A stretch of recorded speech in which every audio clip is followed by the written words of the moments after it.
So we are back with Massive Nyarlathotep. You guys, I believe we left off with Shelley stopping everybody and having an idea and looking back at the at Gavigan's mansion through the trees. So I think that's where we will pick up again.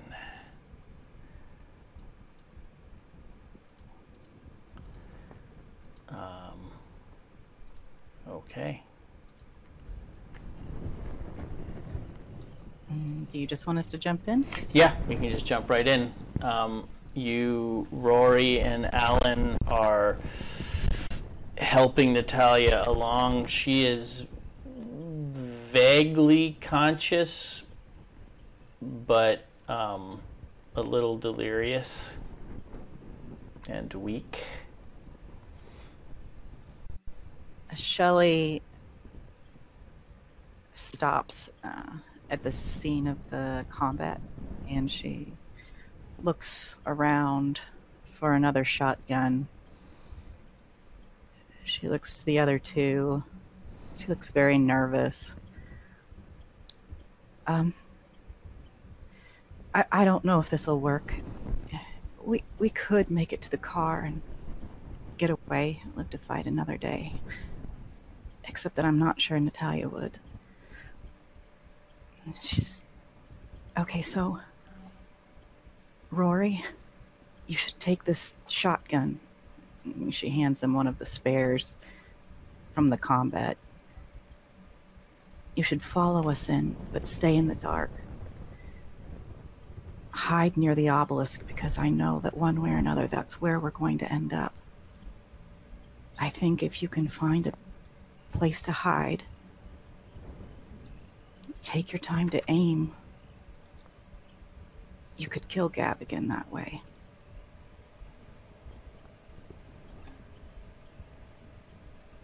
Yes. The bushes, you say? Shelley will try to describe the layout of the yard as she knows. She doesn't really know what the front looks like, but she knows what the back looks like. You have seen the front before looking out the window. So you know that in the front there is there's a gate and a fence all the way around, and that's shielded from view outside by a lot of trees. Inside the gate, you find a kind of round driveway that circles around, and at the opposite end is the mansion there, and cars just park in that gravel driveway. And then to get around to the back, you know that there's just some there's a gate.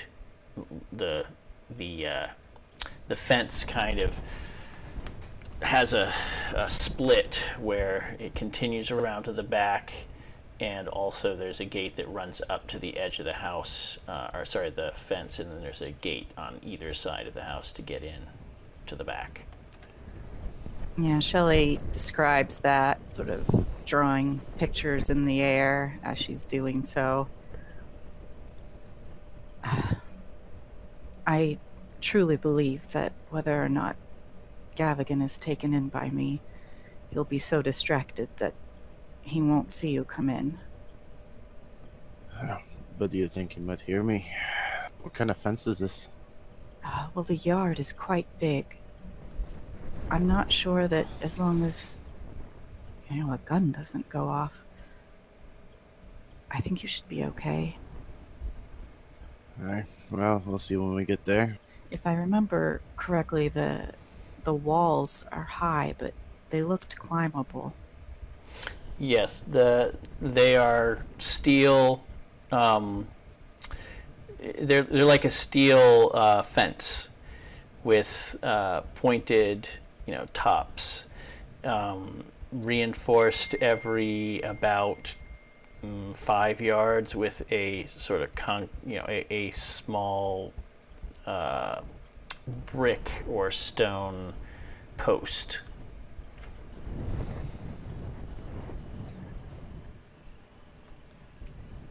So, Well, as long as I can test that gate, see if it's serviceable to get through. If not, then well, this gate up here that we put the pin in the lock, I'm just gonna blast it off.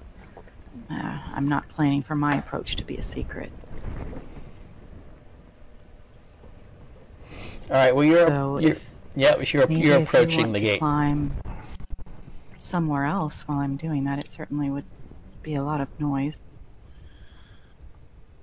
Well, this first gate out here is different. It's it's similar in design, but that's not the main gate that I'm talking about.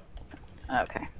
That's the first gate that just leads to the causeway. Then you go down a little road through, and then into some trees, and then there's the real house gate. Okay. Well, I'm assuming there's no lights out here. If Gavigan was looking through a telescope, he wouldn't really be able to see anything unless I illuminated it with flashlight. So I think we should be okay with sneaking Rory through and Gavigan not knowing. so this obelisk, am I gonna recognize it when I see it? Does it stick out? Oh, yes. I don't... It's the only thing that you will see in the backyard. Trust me, you won't miss it. Alan interrupts you and points in the direction you're going. You're almost to the gate, and he says, "Lights!" And coming in your direction and in the distance, you can see a pair of flashlights coming along the road from the house. How far away about? At this point, they're about 50 yards away. Alright, that's pretty close. I think you should hide, Rory. I'll talk to them. Yeah, the gate will get busted open, I'm sure. And with that, Rory's gonna look around, kind of give a nod, and move off to the side to obscure himself. Shelley will look at Alan. I don't know how this is going to go, but I really think this is Natalya's best chance. I plan to tell Gavigan that I told you that I could convince him to help Natalya, which isn't far from the truth. I'm going to be winging a lot of this, so I suggest that you don't do much of the talking. I don't want you to contradict me. He's just looking at you a little wide-eyed, like it's just dawned on him what you're about to do. Believe me, I don't like it either. Part of me still wants to dash through the marsh and try to make it back to the car. She sort of looks off into the darkness.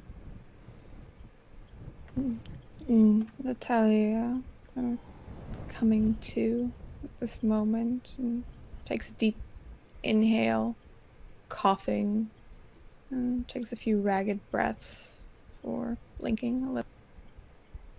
Where are we? We're going inside Gavigan's estate. What? I think it's your only chance, Natalya. I'm going to try to convince him to help you. Don't. I'm going to tell him I shot you.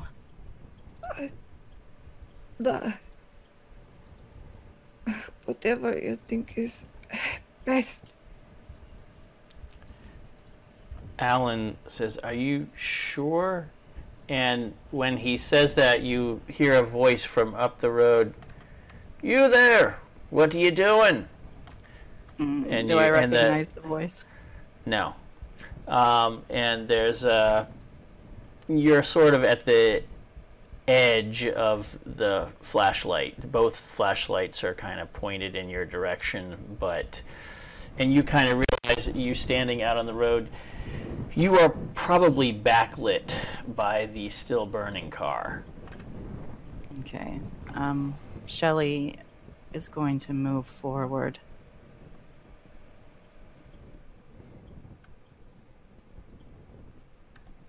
Okay. And she'll move toward the gate. It's Shelley Franken. I've returned. They start to approach. They're making their way up to the gate, and they say, Shelley who? You can hear them kind of, one saying something quietly to the other one. Gavigan will want to see me.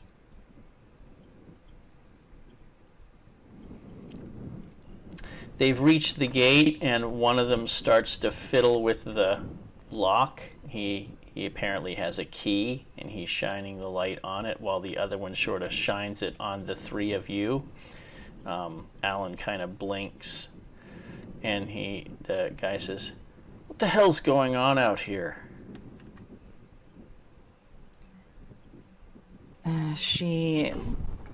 So I don't recognize either of. No, you don't. Only saving Gavigan's life. Could you please let him know that Shelley is here to see him? And she tries to keep her voice calm and seem sure of herself. The other one says, "Hurry up with that lock." And says, "I'm trying." Shelley says, "What's wrong?" The one says, "Something's wrong with the lock." He's picking around with the key, and he says, "The key won't go in." The other one says, "You blasted idiot," and kind of pushes him out of the way a little bit and takes the key from his hand and tries to do it himself and starts cursing. Well, my news is urgent. If you're just going to open the lock anyway, why don't you stand back and I'll blast it off? Hold on there, miss. And you can see the one, this guy here that was doing most of the talking, he has a shotgun kind of at his side, which you didn't really see because he wasn't kind of brandishing it, but he kind of pulls it out a little bit and he says, no shooting right now until we figure out what's going on. And Shelley looks behind her down the road. All right, don't take too long. I don't know if they plan to return tonight. The one's looking down at the car, the other one, he says, "That must have been the explosion we heard." And he goes, "Well, obviously, Dunderhead." And finally he gets it. You hear something kind of fall out of the mechanism, and he gets the key in and gets the lock open. And he says, "What happened out there?" She looks at both of them and says, "Look, I don't mean to offend you, but I don't know who either of you are, and I don't know if you're part of this." the one laughs, the guy on the left. And he says, "You don't know if we're part of this?" Good Oh, heaven. not...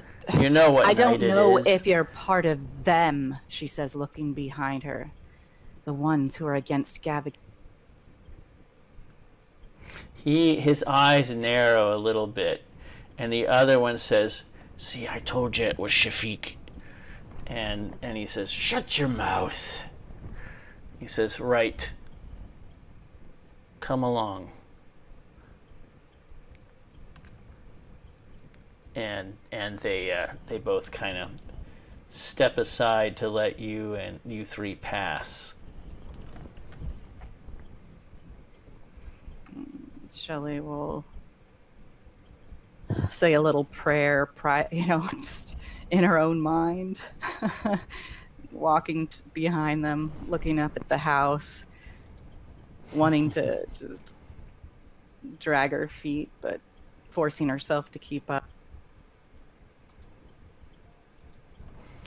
Yes. After you pass, Alan's helping Natalya along. Natalya's struggling a little bit. Natalya, can you give me a Constitution check to see how you're doing?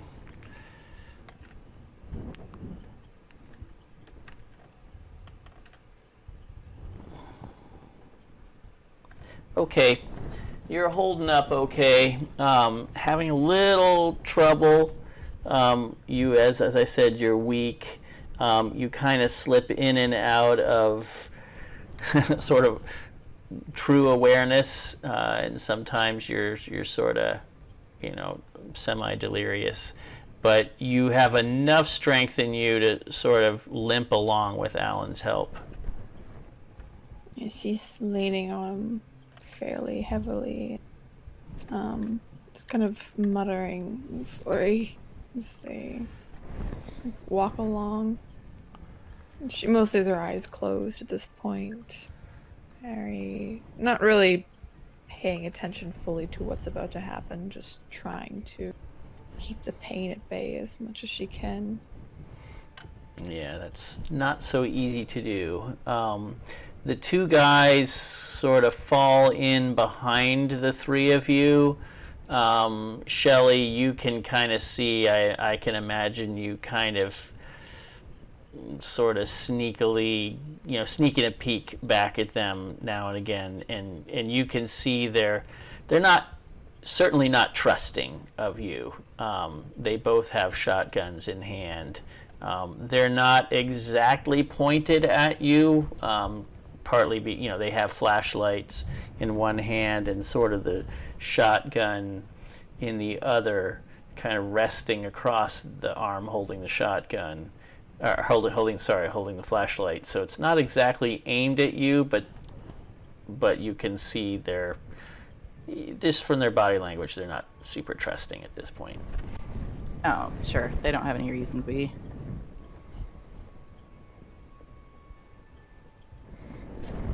So you walk up the path. What is Rory doing at this point?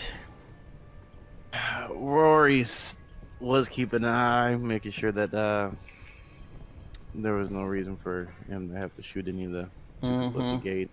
Yeah. Once the gate opens and moves through, he's gonna wait quite a bit. He wants to stay 20+ yards out. Doesn't want to draw any attention from stepping on anything. Okay.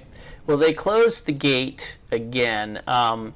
Give me a luck check to see if they locked it behind them. They're a little distracted. They may not have remembered. If you have luck, hold on. I'm not even sure I gave him luck. I think I did. I think so. Yeah, he does. They did forget to lock the gate.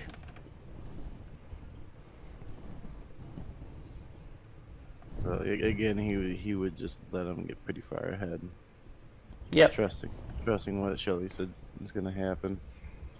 Yeah, they're not flashing their flashlights behind them as they go. Obviously, their interest and attention is on the three ahead of them. So you can pretty well follow along behind them without any real danger at this point. So you eventually enter the little half-wooded area. There aren't a lot of trees, but obviously these trees were put here purposely and grown here to create a kind of natural barrier to the outside world for the manor. And the little path sort of winds a little bit between the trees and makes its way to the gate. You can see the gate. You can see the house. There are a few lights on. Shelley, you recognize lights on in the sitting room where guests, you remember overhearing conversations of people in that sitting room on the ground floor. Upstairs, sort of above that, is another bedroom, which you never went into, but got the sense that it was, it was next to yours, and it was always sort of off limits, that room. And there's actually no lights on up at the upper third floor, where you initially saw the light tonight. Are these guys leading us to the house, are they white? Oh yeah. Yeah. One of them definitely sounds like he's got some kind of Irish accent. The other sounds sort of Cockney-ish. I'm not doing a great Cockney tonight, but he sounds like a kind of a low-class Englishman. Okay.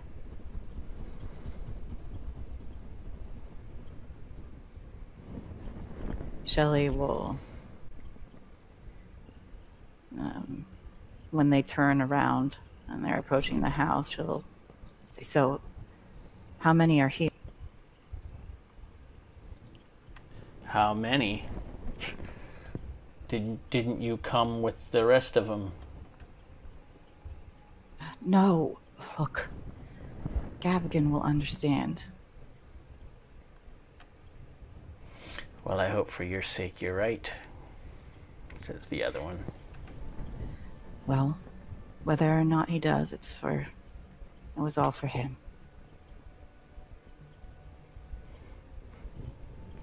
You get to the gate. It is not locked, so you can just push your way through. And you, as a group, kind of crunch along the driveway, the circular drive.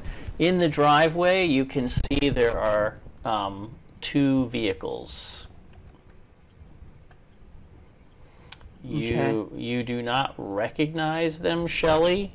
They kind of flash their flashlights briefly over both of them, sort of naturally as they're walking up towards the house. One of them, actually you do recognize one of those cars. It's not Gavigan's limo, though. It's the car that his men often drove second behind him. And the first car is not Gavigan's car, but it's a very nice car. It's a luxury kind of car. Shit. She's not here, is she? You're saying that aloud? Yeah, to him, to them. Who's she? It depends. You know who I mean. The two of them sort of look at each other, and one of them just shrugs, and he says, "Probably best you talk to Mr. Gavigan about that." Yes, but if she's here, it'll be better for Gavigan if she doesn't know I'm here.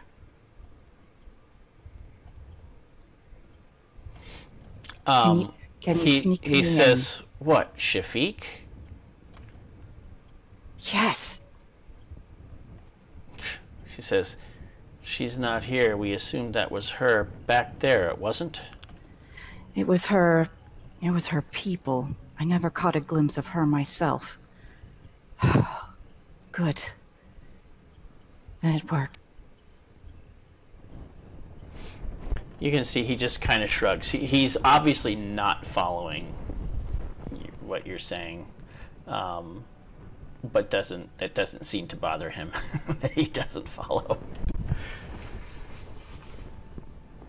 You get the impression he's the kind of guy that's just like he does what he's told, sort of. Yeah, she's being a little deliberately obscure. Oh, I get that. I'm an insider, and you're not an insider. Oh, and that definitely comes across. Like he clearly, he shrugged a couple times, like whatever you say kind of thing. He's just like, you know, go talk to Gavigan. Okay, so you make it up to the front door, and Rory, at that point, you're at the actual gate, which again is not locked. They're not interested in locking that one behind them in any case. Yes. So Rory would go ahead and open it, and he would actually close it back to try to be as quiet as possible. Doesn't want no squeaks or nothing coming out of it. Mm-hmm. I can see that being a I can see that being a dexterity check for me to see if you can keep it quiet. No. Maybe not so much. I'm going to give him a chance to hear a squeak behind him. Let's see.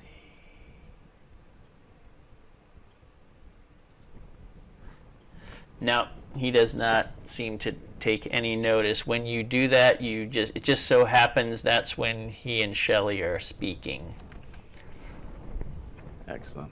So you get inside and close the gate behind you. It's a little squeaky, but not too bad. Well, Rory wouldn't wait around to see if anybody heard the squeak. He immediately would dash off towards the side somewhere and work his way along the outskirts up toward the actual mansion itself. Okay, sounds good.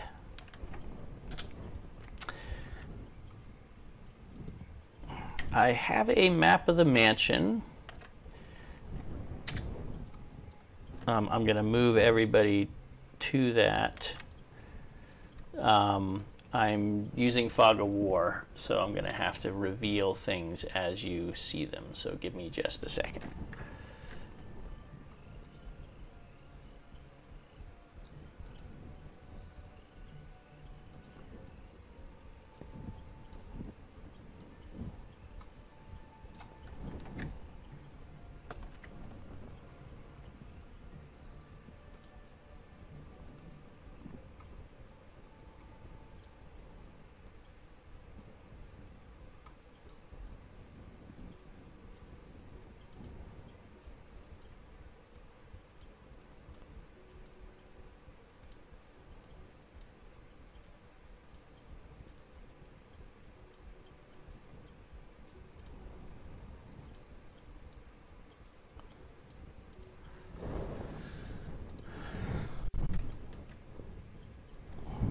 You will have to scroll down to see you're coming in from the south.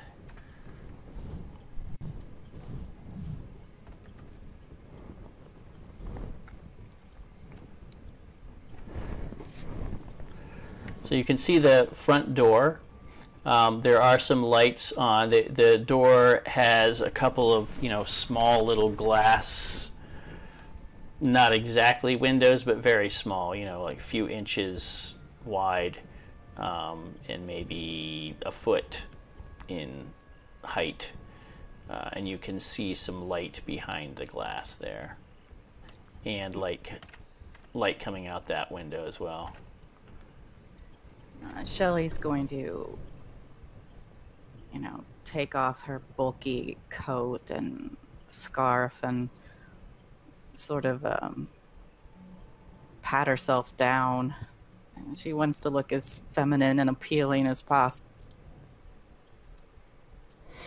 You see a face peering through the window from behind You see a familiar face peering from behind a curtain through that window. Oh, yeah, what was his name again? Arthur? Arthur. I don't know why I can't remember that. Oh, really? I thought you'd remember that one. I'm bad with names. Your old buddy. Yeah, Shelley. Oh, she kind of acted like his co-conspirator and saved his life the last time they ran into each other. So is he looking out the window? Yeah, you're not really sure if he can see you.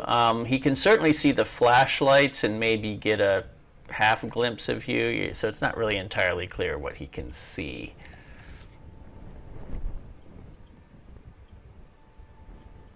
Okay.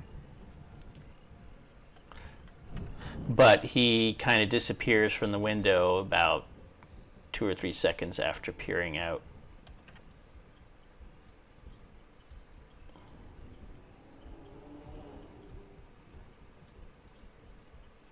Shelley just tries to keep her knees from knocking. Okay, you make it up to the double front door there.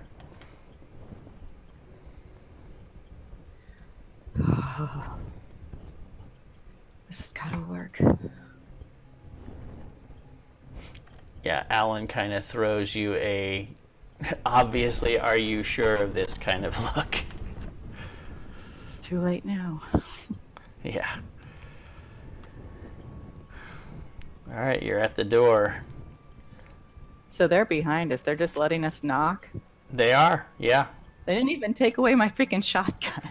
No, they didn't. I mean, they don't look too worried. I mean, if you looked at what you three kind of present, you don't look very dangerous in your estimation.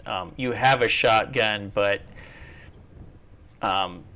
they look pretty confident that if you tried anything, they could beat you to the punch and blast you away.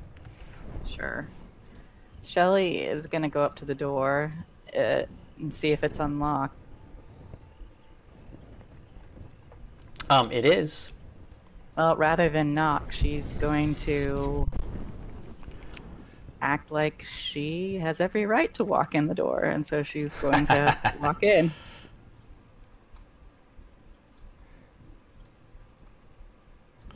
All right, you're in the main hallway, and standing right there is the fellow you remember as Magnus. And, of course, Arthur. And the two of them were coming toward the door when you opened it. Alan, stay out here with Natalya for just a moment. You can see this guy in the hallway also has a shotgun in hand, and when you came through, he kind of raised it up. And you're not sure for a moment if maybe he would have just opened fire. You're not even, there's this moment where you realize, holy crap, he could shoot me, and Arthur kind of says, wait, Shelley, what are you doing here? Arthur, I said I would come. He obviously looks very confused. She said it in a couple notes.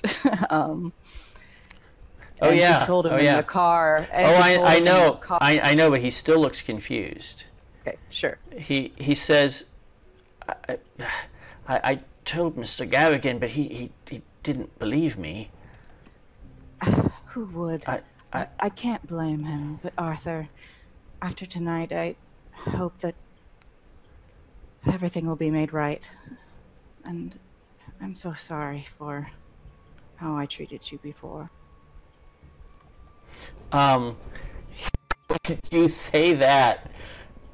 He looks like he has no idea how to respond to that. He just, you can see he starts to fidget and look uncomfortable, and he says, well, yes, you were rather cruel. I know. I suppose I was jealous. What happened out there? And you can see Magnus is looking back and forth between the two of you, and he has not taken the shotgun down. He's still got it leveled at you. He doesn't seem quite sure about you or what's going on. It's a lot to explain, and some of it is for Gavigan's ears only, but suffice it to say, I became aware of certain plots against him that were to take place tonight, and took steps to prevent it. And when you say that, you see Kinnery at the top of the stairs appear. and look down and start to come down the steps.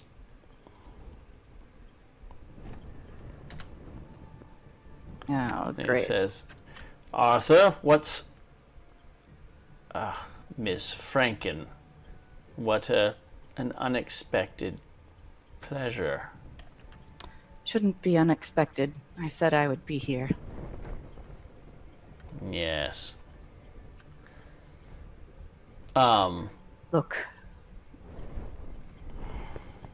I brought Gavigan a gift I thought would be meaningful.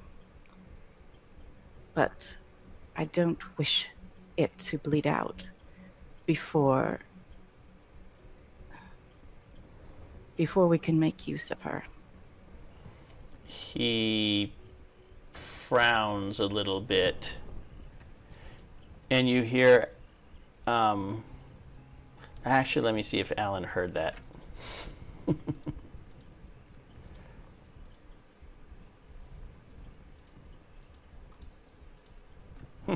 That's odd.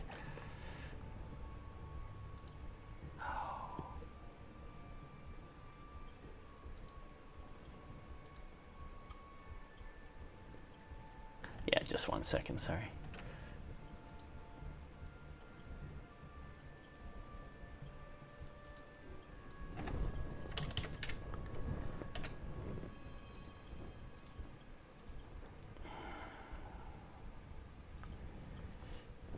He did. And he says, Shelley, what are you talking about? Oh, shh. Alan, let the grown-ups talk. And she starts to close the door. You can see him kind of starting to hyperventilate, and he says, Natalya, we must get... And he seems to start to try to go away with Natalya, like start to... And this guy here kind of grabs hold of his arm and says, you're not going anywhere. Natalya is gonna grab. Wait. We can't do anything. Just. She looks at Shelley. She's kind of caked in mud at this point. Part of her face is burned, her clothes. She just looks at her, frowns slightly before hissing at the pain. We can't anymore, Alan. The other one points his shotgun, the one that's behind it says, you two inside.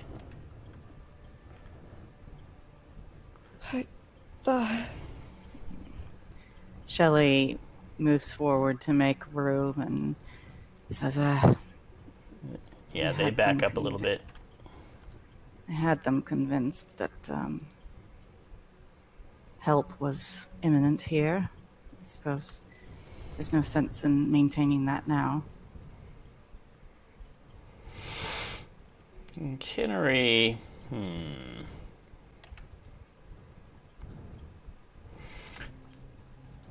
Yeah, he frowns a little bit.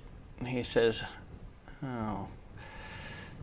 He looks through the door as he can see Alan bringing Natalya in,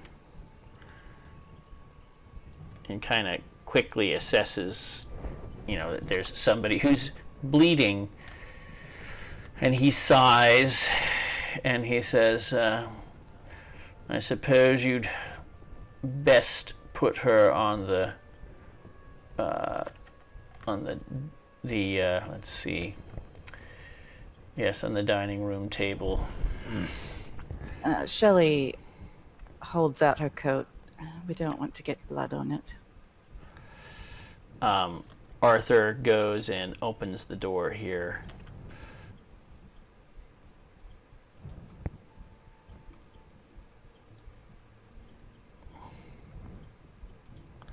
And kind of directs Alan to bring Natalya in that way. And Kinnery goes back up the stairs. Shelley is going to position herself so that she's looking at Natalya and Alan. She'll actually go over there and, act like she's going to assist. Alan might brush her off at this point, but she'll try to. Those guys are right there. She can't wink. But she will give, Natalya's hand a little squeeze. As, yeah. She kind of comes over and looks to even assist. Natalya is actually going to shove Shelley. Don't touch me. Yeah, Alan was in the process when he saw you reaching out to Natalya too. So they both almost say in unison. He says, "Don't touch her," and Natalya says, "Don't touch me." Well, that should help my act. Alan actually kind of hisses at you, almost like you see genuine, despising in his eyes now. He obviously is not.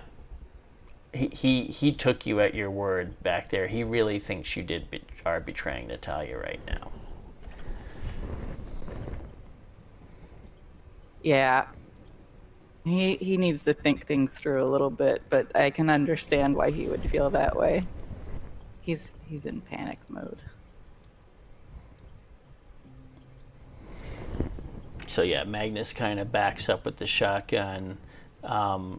The guy behind Alan sort of, gun points him along into the dining room there, where Arthur helps to get Natalya laid out on the table. He clears the candelabra and some other place settings. She lays on the table. She groans, looking up to Alan and holding his hand. And she says, not so quietly, and just kind of looks up to him. Just do what they say, okay, Alan? Maybe they'll let you go. It's gonna be fine. It'll be fine. Alan turns to Shelley and he says, "I can't believe you're doing this. After all you've been through with her." Shelley looks at him and struggles not to blurt out some sort of reassurance. And instead she looks over at Natalya and the gaping wound she's still bleeding from. And she steels herself a bit and says, "Sometimes sacrifices must be made." He just snorts.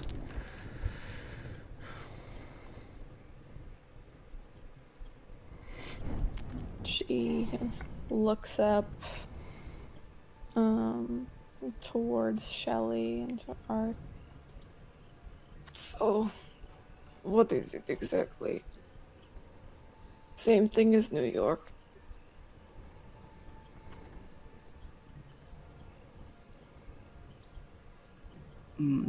Shelley just gives a slight nod and says, "Is there anything we can do to stop the bleeding?" But she says it in kind of a cold sort of a voice. Arthur gives her a look and says, "She doesn't look very good from where I'm sitting. Too bad sister's not here." I have faith in you, Arthur. I think when you set your mind to it, you can do just about anything. He again looks at you with this sort of curious look, like this is not what he expects from you. And again, he just kind of, "Oh, thank you, but I'm no surgeon." Well, we shall do our best, shan't we? Mr. Gavigan might be able to help her. If he deems her important enough. Certainly. I think that, well, I was hoping it would be a meaningful gift. I We'll see. So, what is this I suspect meaningful Kinnery is gift? informing him right now. Informing me of what, Ms. Franken? Gavigan enters the room and Shelley just goes completely still and looks at him and swallows hard. Edward, I was so frightened to return, but if I didn't, it would all have been for nothing. He looks at you, and there's a little bit of a smirk on his face. He says, I must say, Miss Franken, you are full of surprises. Arthur told me you fed him some story about doing my work for me or bringing me something. I must confess I was very disappointed when you ran off. But you see, I had to. He looks over at Natalya and he says, and what have we here other than a mess? This is Natalya. I'm sure you remember her. Of I course. was hoping to bring her here intact. I thought it would mean more. He smiles and looks at you. Intact, you say. Well, she's anything but now. He walks over and kind of pokes at her, just puts a finger on her stomach wound, just kind of to do a little poke. And she lets out a bit of a scream at that, the pain coursing up her, and she musters all she can to glare at Gavigan. Too broken for your stupid fucking rituals. Alan reaches out to grab Gavigan, and Gavigan doesn't even flinch much, and Magnus just comes over and butts him with the butt of his shotgun, and Alan kind of crumples to the floor, holding his head. Alan! She turned on me at the end when she realized the situation wasn't what I told her, and Fuck you, Shelley. I had to defend myself. Oh, that's a pity. I was hoping to be able to speak with the lovely Russian lady one day. Want to talk to me? Go ahead. I'm here. Until you decide I'm not. Those Quite men so. outside the door, how much do you trust them? Outside of Kinnery, of course. He looks at you curiously and he says, why, Shelley, whatever do you mean?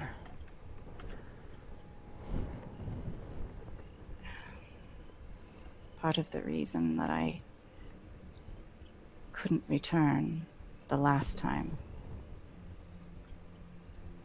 we had visited a... She says, can we shut that door? Is the door shut or open? Oh, the door is open. Everyone out there is watching and listening to this exchange. They seem... The two guys that met you outside seem, you know, mildly, curiously interested. Your impression is they've relaxed somewhat because it certainly looks like Gavigan has the situation under control, so they're not really in high alert state. Kinnery is certainly watching you with intense interest. Shelley, she's kind of got her gun shouldered. She, deliberately takes it, leans it against the wall and walks away from it. I'll tell you, if you really aren't concerned about them here. Gavigan says they are hand-picked men, but he said they're back a little early. Let me hear their report, then we'll speak. And he goes out and he actually closes the door. He goes out and he actually closes the door behind him. And Magnus just kind of turns and keeps his shotgun not exactly aimed at you now, but, ready. And Arthur kind of turns to you while this is happening and says, I must confess, I didn't think you were telling me the truth. After Mr. Gavigan quite had me convinced that you had lied to me. He has so many enemies. It must be hard for him to trust anyone. There's been a lot of whispering about Shafiq. Shelley just looks at him and nods, like with her eyes wide, this meaningful, like, mm-hmm.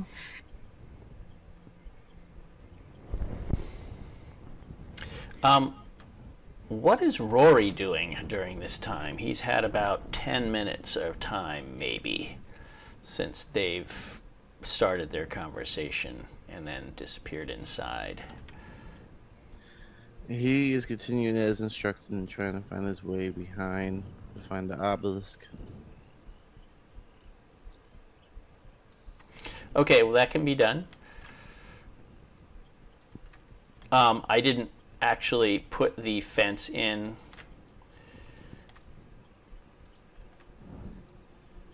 But there would be a fence about right here with a gate. No, you said there was a gate attached to it somewhere along the line? Yes. So it is not locked. It's just a latch. So you have little trouble slipping through and into the backyard. And I'll take you over to the backyard so you can see.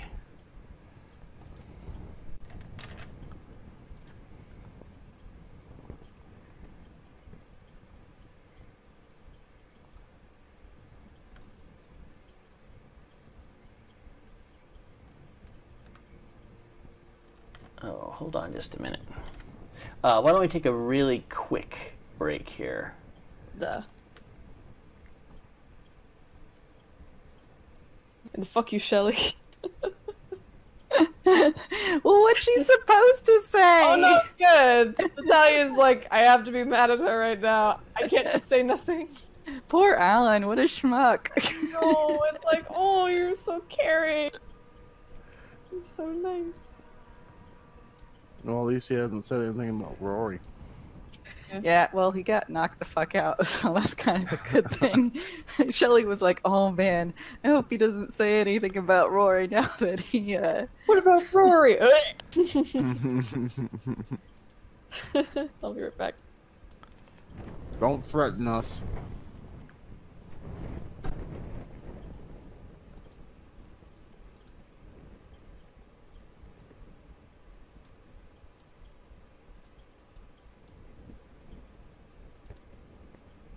I spent the entire time trying to reach a Nutter Butter. Trying to reach a Nutter Butter? Did you drop it?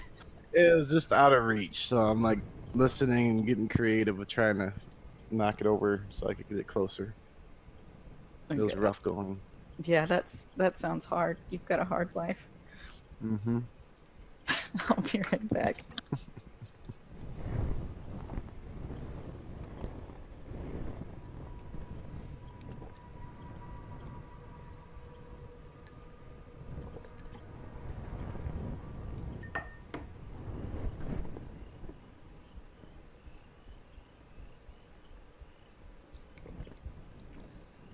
All right. I am back.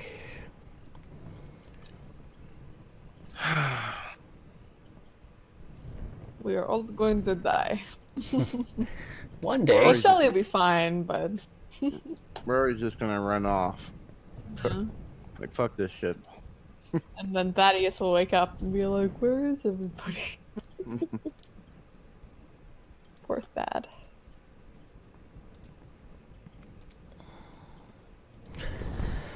All right, just a second here. Stale nutty butter. Hmm. Stale nutter butter. What? While you guys were talking while I was listening, I was trying to reach for another butter that was just out of reach. And it was quite the process. It was an arduous task. And he Yes. finally got it. It's stale. Yeah. That's a sad quest. I feel like the squirrel from Ice Age. He gets the nut and breaks everything. No nutter butter for you.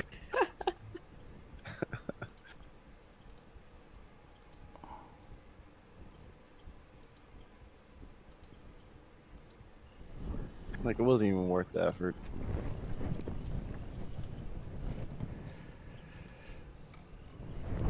Okay, so yes, you enter the backyard. And you can see this giant stele. Oh, and there are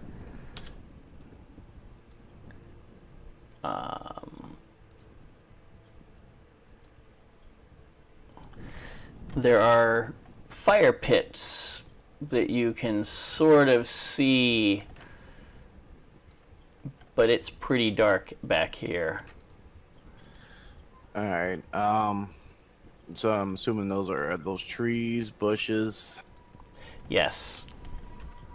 both. Yes, there are trees and bushes back here. All right, because he would for sure hide in a bush.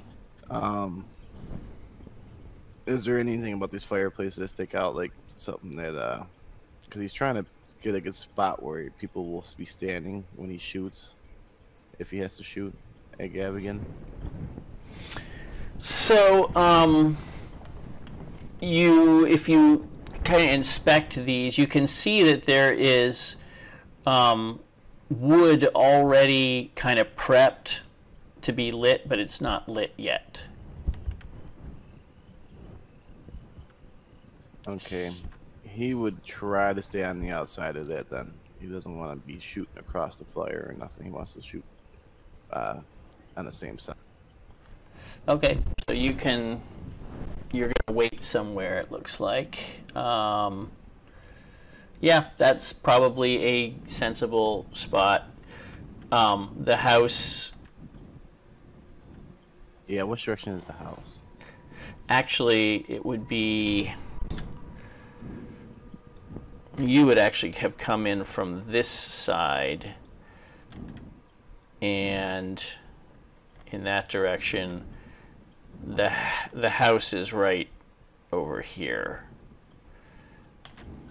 All right, Rory would definitely move to the other corner then too as well, because any silhouettes would help him out as he sees people start moving around. Yes. Okay. So yeah, you move and you're over at the other side there. That makes sense. So where you intended originally to be. All right. So what are you doing here? You can sort of see some lights on in the house, but not a lot. Well, one of the things he's gonna do is he's gonna try to conceal himself. He's gonna actually dirty himself up, so that way he's not reflective if the fire is lit. And he's definitely gonna try to dig in a little bit and find the best bush he could lay into, so that way he can see through, but it'd be harder seeing him, especially with when he's all dirty. Okay. As far as looking at the house, I'm not sure how far away the house is or how visible the people on the inside would be. So I'm assuming not that visible. Yeah, not so much. I mean, it's a little hard to tell, but you can see there's sort of a little back. I wouldn't call it a porch, but like a little walk with a little gate at the back of the house. And you imagine if somebody came through that back door, there must be a back door there. You would see them against the light, so you could tell when people were coming out. Okay. Yeah, and all he's thinking, he's just trying to be methodic about it. He's just trying to make sure that he's not going to be spotted. Okay, and he's got his rifle loaded, obviously. Any other preparations? No, I don't think there would be much more to that. As far as his equipment goes, he really only has his rifle, and the Shelley gave him a shotgun at some point. He would have both ready. Okay. He'd probably have the shotgun laying on the ground next to him, so that way if he has to stand up and start shooting, he could. Yep, that makes sense. And he is in, a lot of darkness there. It's, as I said, it's a moonless night. So chances of somebody seeing him there are, especially if he doesn't move, he's not going to be seen. No, he's just only hoping that they come on the right side of him, so that way he can see everybody. Yep. Okay.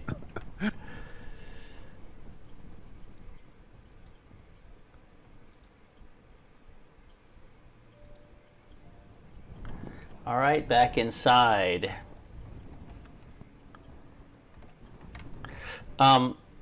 After that brief conversation with Arthur, the door opens back up again, and you can see Gavigan standing in the door, and he's got his two familiar goons with him.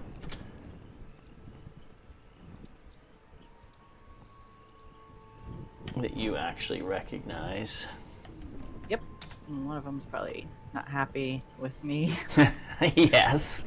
The one on the bottom is, yeah, when he kind of looks through the door at you while Gavigan is speaking, he kind of glares at you.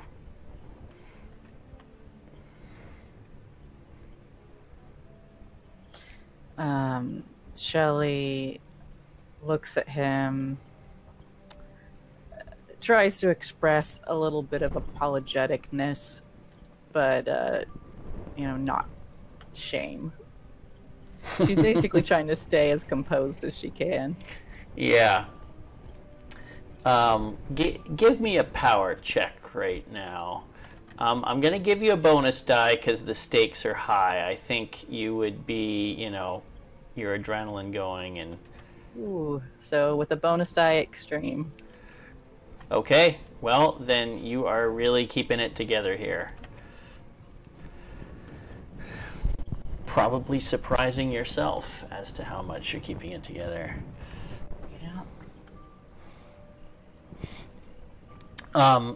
Gavigan says,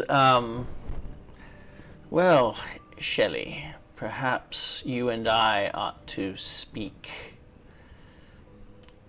And he says, and Alan says, what about Natalya? And he says, oh, do you care very much for her? You seem quite concerned. And Alan just glares at Gavigan. And Gavigan thinks for a minute, and he looks at Shelley, and he says, perhaps it's time you see a display. Shelley moves toward Gavigan, timidly. I've been waiting.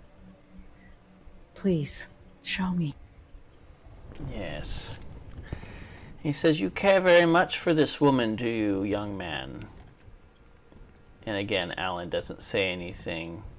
Gavigan kind of crosses over and he says, would you like to see her restored to health? And Alan says, you know I do. And he says, what would you do to make that happen? What would you be willing to sacrifice? Talia quick looks to Alan, just shake. Don't. Whatever he's doing, just don't. Alan kind of is breathing a little heavy, but he looks over at Natalya. And he looks back at Gavigan and he said, yes, I would sacrifice for her. He says, good, good, because all power demands sacrifice. He turns to Shelley and says, that is a lesson you must learn, my dear. She gasps and she says, that's what she said. How did you know? Who said that? The woman at the expo. What was her name? Jasmine Pink. She... What a mercurial name. Yes, she was telling fortunes. We went in for a lark, and Natalya seemed quite affected by hers, but when it came to my turn, she said I would only ever truly be fulfilled by making great sacrifices. Yes, yes. The man I loved would never trust me until I proved I was by his side, not by shackles, but by my own accord. And then something about a worthy vessel for the one promised. It's hard to remember when I'm awake, but that night before I left, I dreamt of her again. He's looking at you with very critical eyes. Like, you can see he's listening to every word and weighing it. And then he smiles a little bit. Go ahead. I wouldn't blame you for not believing me, but it's true. Oh, Shelley. You know I want to believe you. I really do. I still believe your place is at my side to rule with me in the end. And yet... He just kind of breathes. He says, but first let us attend to the young lady. And he turns back and puts a hand on Natalya's shoulder and says, it appears true love is going to come to your rescue tonight, young lady, at least for the moment. No, He says, young man, take my hand. Alan reaches out and kind of hesitantly takes it. And he says, now place your hand over the young lady's wound. And he puts his hand over Natalya as well, so does Alan. And Edward says, now, young man, you must look me in the eyes and repeat after me everything I say. And then he begins to incant some strange language you have never heard. And he seems to... and Shelley, you can see him kind of smiling as he does it, and Alan's repeating it. He does it twice, and then Edward says, now keep repeating it. And Alan continues to do so.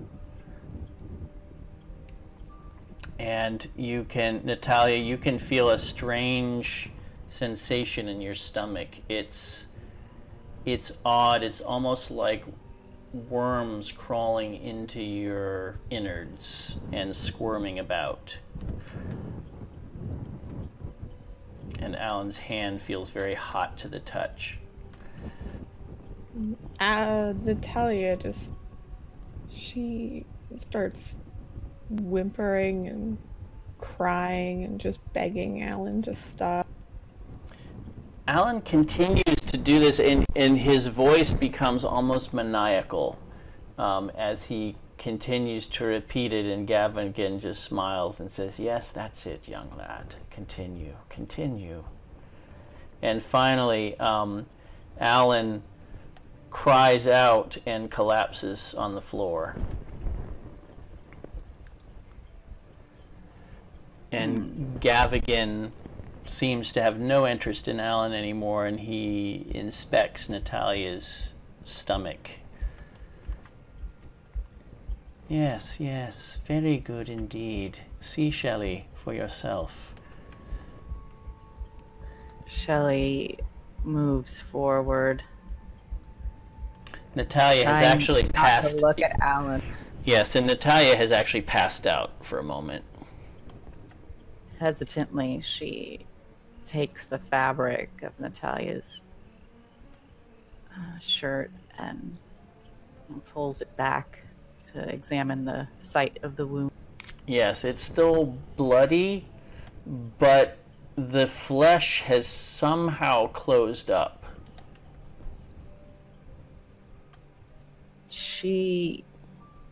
Her brows furrow together in genuine confusion. Yes, sanity check for me, please.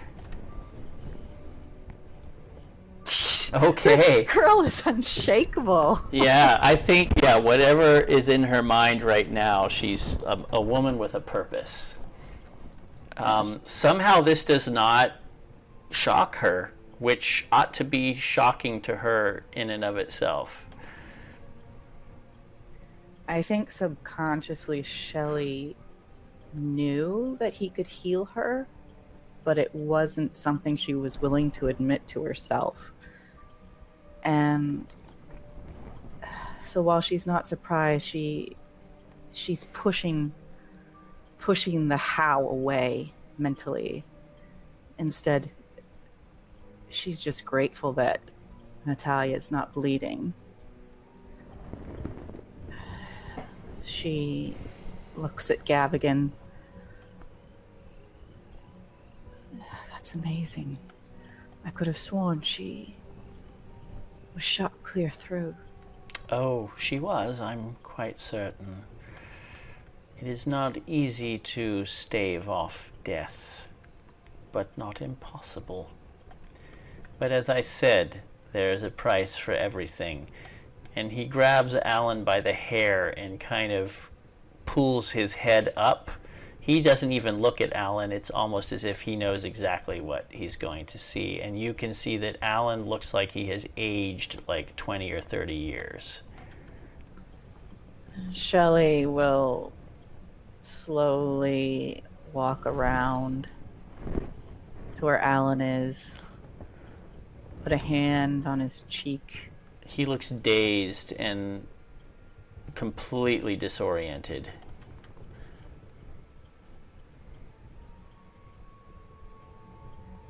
Are you saying that he looks this way? That it was something was taken from him and given to Natalya?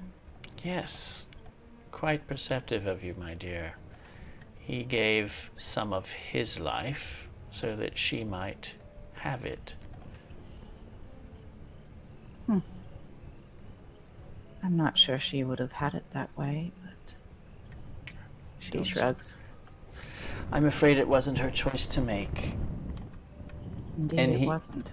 He takes Alan's face in both hands and kind of shakes him sensible and looks him in the eyes, and he says, "How do you feel, young man, or should I say older man? Was it worth it? There she is, your prize, such as she is." And kind of turns his face to look at her. And there seems to be a moment of vague recognition, and he puts his head on her chest and just kind of holds her. And Natalya, you kind of wake up at this point. Natalya, she slowly blinks, still kind of squinting up, sees Alan's hair. She looks down. She puts a hand on the back of his head. What happened? I didn't. I don't remember what I... Are you all right? You were hurt. She just continues to call his name. Yes, and that now, Natalya, you can see that he is older. Like, it's just very disorienting. Shelley says, thank you for showing me. But that is only I a almost small forgot thing. Yes. to say it could be urgent. Then let us speak, shall we? And he gestures for the door.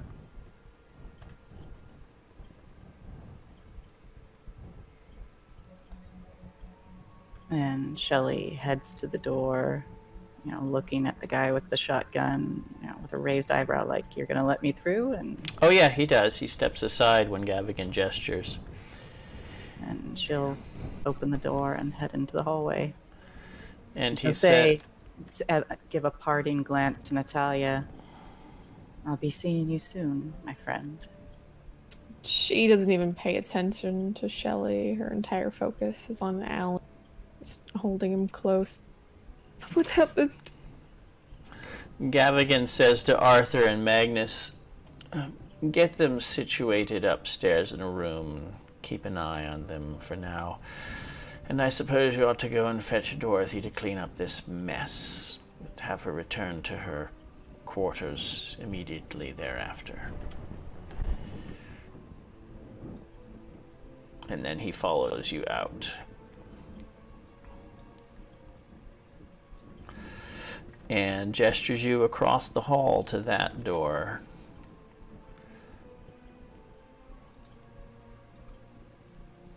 Shelley walks ahead and allows herself like a brief moment of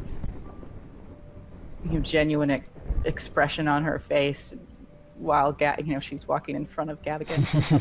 And then yes, steels herself again as she turns to face him. There is a fire in the fireplace here, and Gavigan just gestures for her to take a seat. And she nods and heads to the couch. Kinnery just comes in and kind of stands by the door, and you can see the two bodyguards just kind of take up positions outside the doorway, and then they close the door.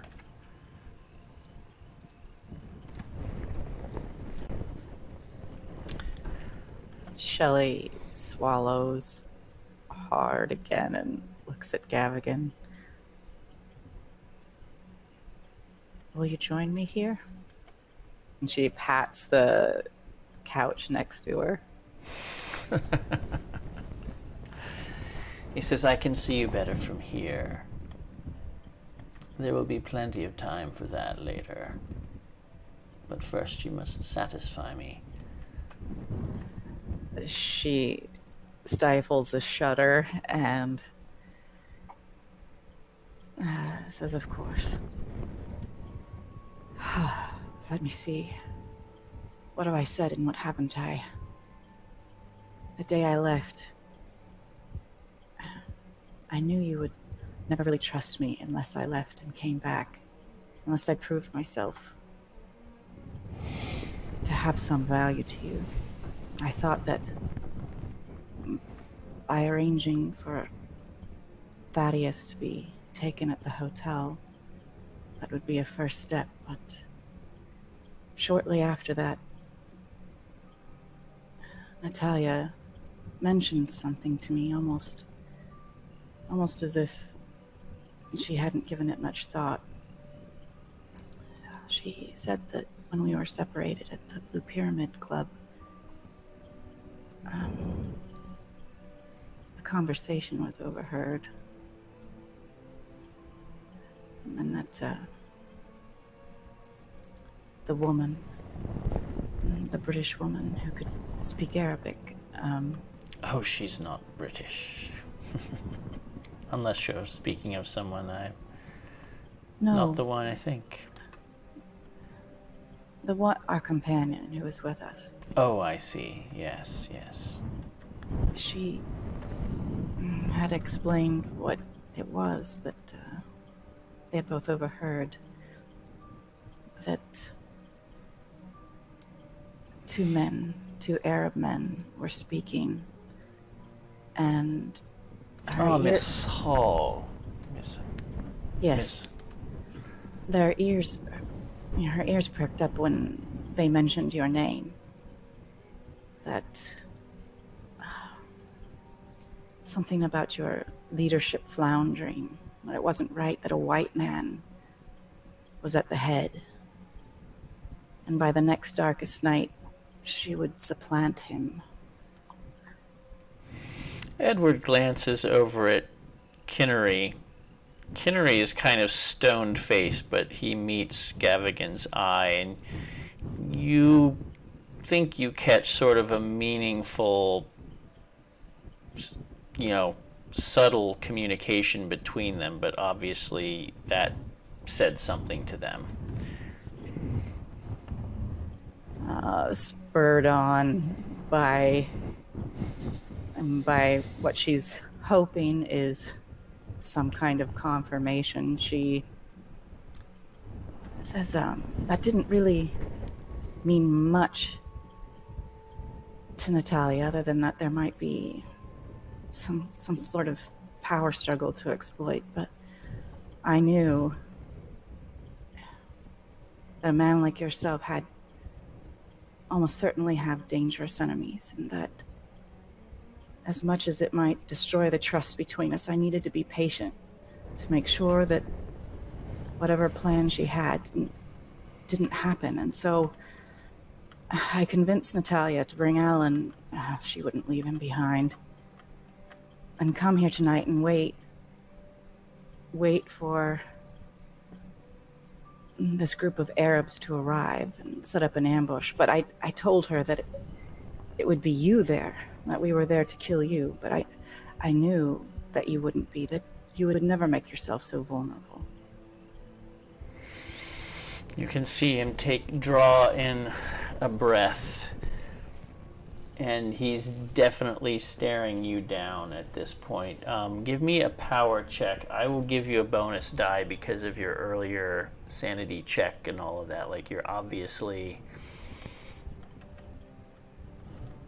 keeping it together. Wow! Okay.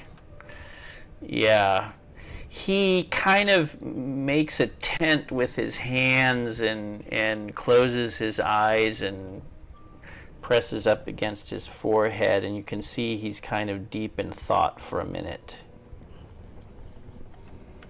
She lets him think for a minute, and she says, Kinnery is kind of glaring at you, and looking at Gavigan, and you can see a sort of uncertainty on his face, which he doesn't usually exhibit.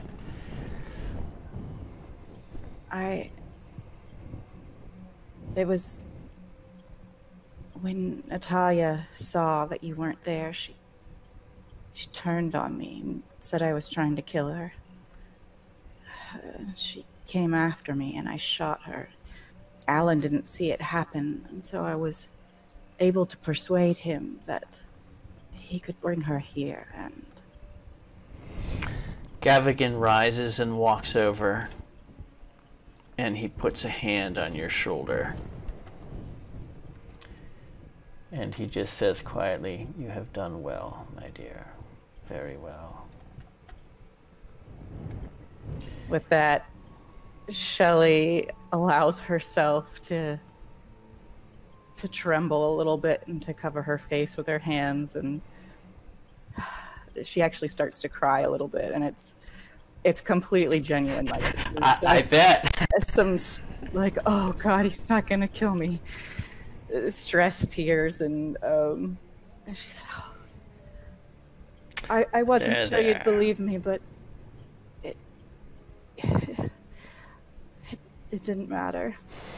I would like to say I never doubted you for a minute, but life is so full of disappointments. It would not be the first time I had set my hopes on something only to have them dashed.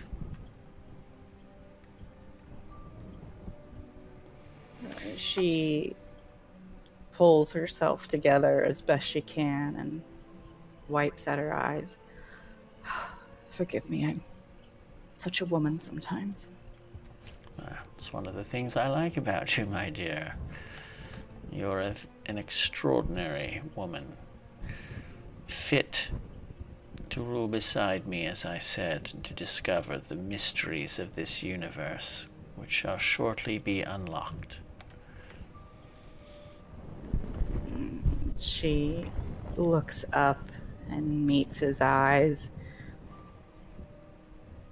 trying not to show any of her revulsion. She just focuses on the fact that Natalya is better and that they need to get out of here. Is it too late? Too late to... She kind of looks the direction of the backyard. He kind of follows your look, and you can see him kind of make a mental calculation as to what you might be referring to, and then he kind of... Yes, I'm afraid it's a little too late for that tonight. We have missed our opportunity. But there will be other opportunities, and you have time to learn.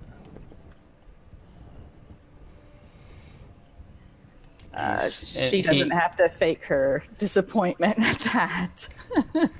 He reaches down and puts both hands on her face, kind of like he did with Alan, and looks down at her and he says,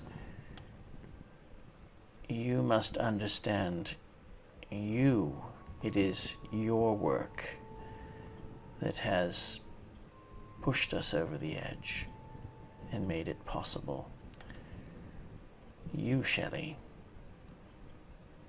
I knew you were in my life for a reason, that you had been brought to me. We are now ahead of schedule, and my work here is mostly done, which means I can spend my time teaching you and preparing you for that great day."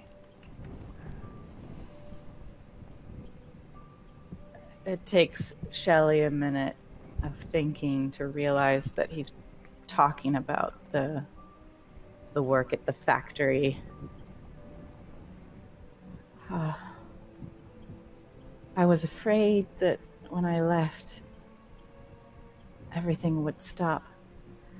But please know I told no one. Of course. I have chosen to trust you, Shelley. And I believe I have not misplaced my trust. My instinct was ever to know that you would be loyal and faithful to me. Once you understood. And I intend to help you understand.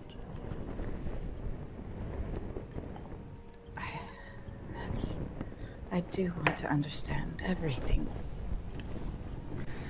Well, we will have as long as we want to unlock the secrets. Immortality awaits us.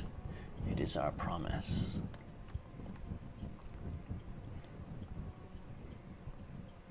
She looks up at him with what she hopes is just somber, agreement. But really, she's just trying not to show anything. Yep. He says, "Is Shafiq still alive? I assume she was with the convoy." Shelley thinks back to the bodies on the ground and the ones she saw. I don't think they checked all of them, did they? Probably not, no. We hurried here after they drove away. I checked a few of the bodies and didn't see her. I suspect she got away. Gavigan exchanges another look with Kinnery and just kind of nods at Kinnery, and Kinnery nods back, and Kinnery excuses himself from the room and closes the door after him.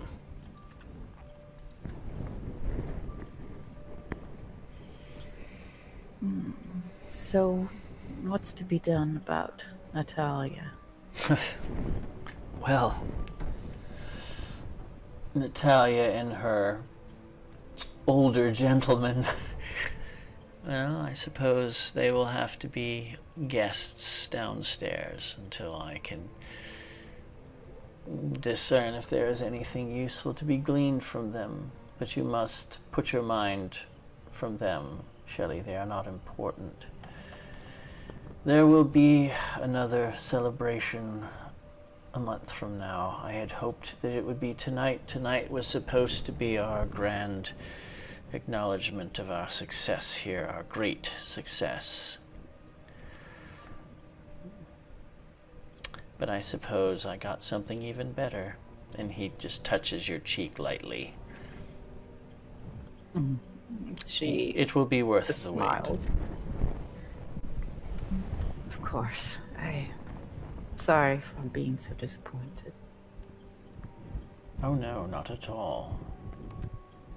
It's curious how things work out. You know, the Christians like to say that God works in mysterious ways, but they stole that from the true gods. The true gods, one in particular, works in very mysterious ways. It's often difficult to see what it is exactly he's driving at. But if one is patient, all begins to make sense. She just nods. It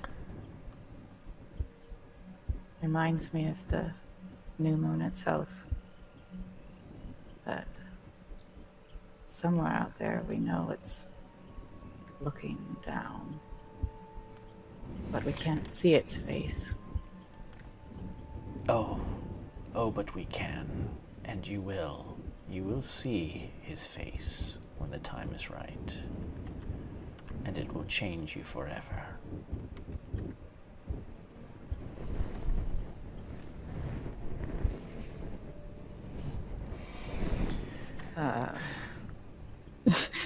Shelley will just sit there in silence for a little while and ponder on some of the things.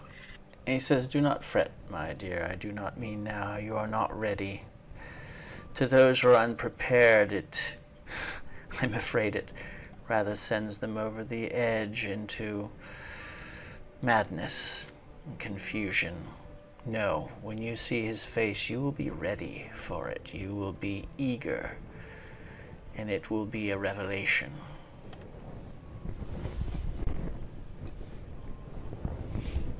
I trust you.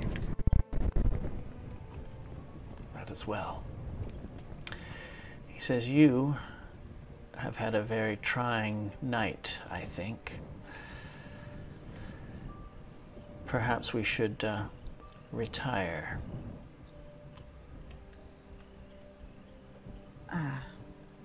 Of course.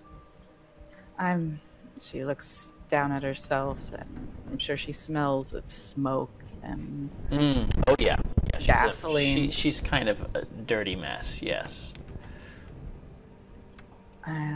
Perhaps I'll clean myself up first. Of course. I'll have a bath prepared for you. Dorothy can prepare it, if she hasn't gone downstairs already. And he leans in and he says, Dorothy doesn't really know much of anything about what goes on here. She's a good girl, but I don't think her fragile constitution could take the shock of seeing certain things. So we take care to behave as ordinary folk around her, if you understand my meaning. Oh, yes, she did seem a rather simple girl. She's a lovely girl. Her father served me adequately for some time until he didn't. But I took pity on his daughter and employed her here. It is the least I could do for the sacrifices he made. A great man is marked by his generous spirit. He smiles at that and goes to the door. And actually, as he opens it, you can see Dorothy kind of out there with a large bundle of towels, blood-stained, that she is carrying.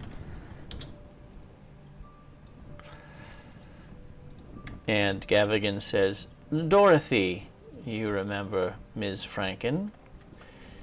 And she looks at you and she curtsies a little awkwardly since she's holding all those towels.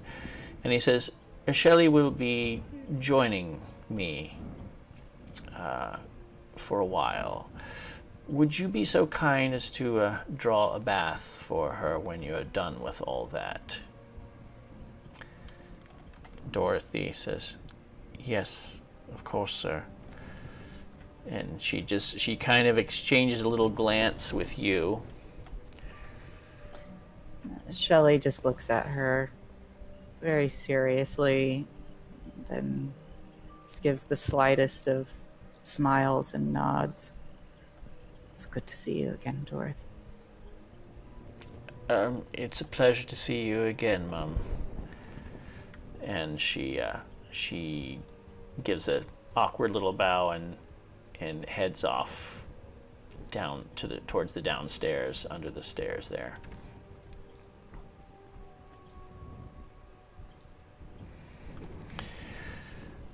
And Gavigan leads you upstairs. Incidentally, I'm going to move people up so you can see the second floor, or at least the part that you see. Alan and Natalya, you are taken to a room.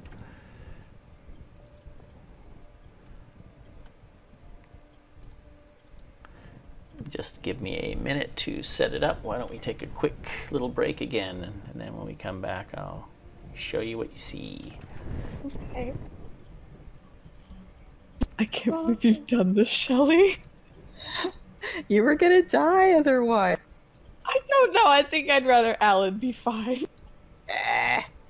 Shelley doesn't like Alan much. Oh my. She's fine with the trade.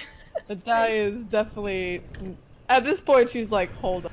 It's like, is Shelley just really good at acting? Because she fucked up Alan. I'm hoping to send a message through Dorothy. We'll see if that works out. Yeah, Natalia's pretty upset. That's putting it lightly. Well, you aren't strapped to a sacrificial altar, and you're all better, and Alan's still alive. I mean, he's just older. He's not even old. He's just middle-aged. He was what, 20... like 24 before, so he's like 44, 54, so he's more in Natalya's age range. If you're willing to die for cause, giving up like 30 years of your life, there's nothing to it. Oh, that's fine. Natalya's like 36, and she's over it.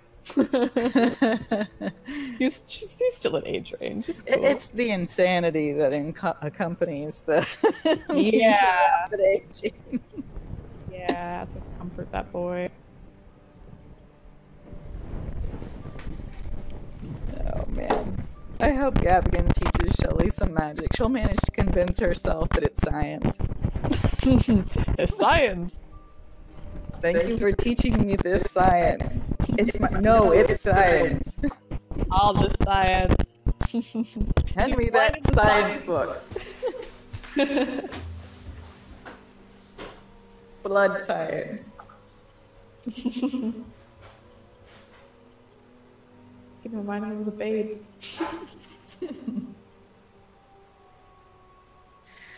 We're gonna have to sneak Rory into the house. He's gonna be like, Rory has they're no not idea. coming out. He's like, how long are they gonna take? I don't know how long he would wait. Like, I mean, I could think that things are just fucked up because no one's coming outside. Well, no sounds of screaming. And Yeah. one look at that altar and you know it's for sacrificing people, so wouldn't necessarily assume we're dead, because why would they waste it? Really throws off the feng shui of the the. I mean, the property prices have just tanked since they put it up.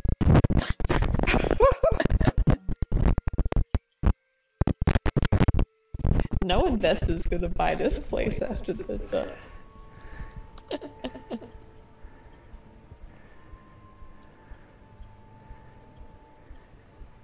Rory's just gonna wait out there till the next new moon.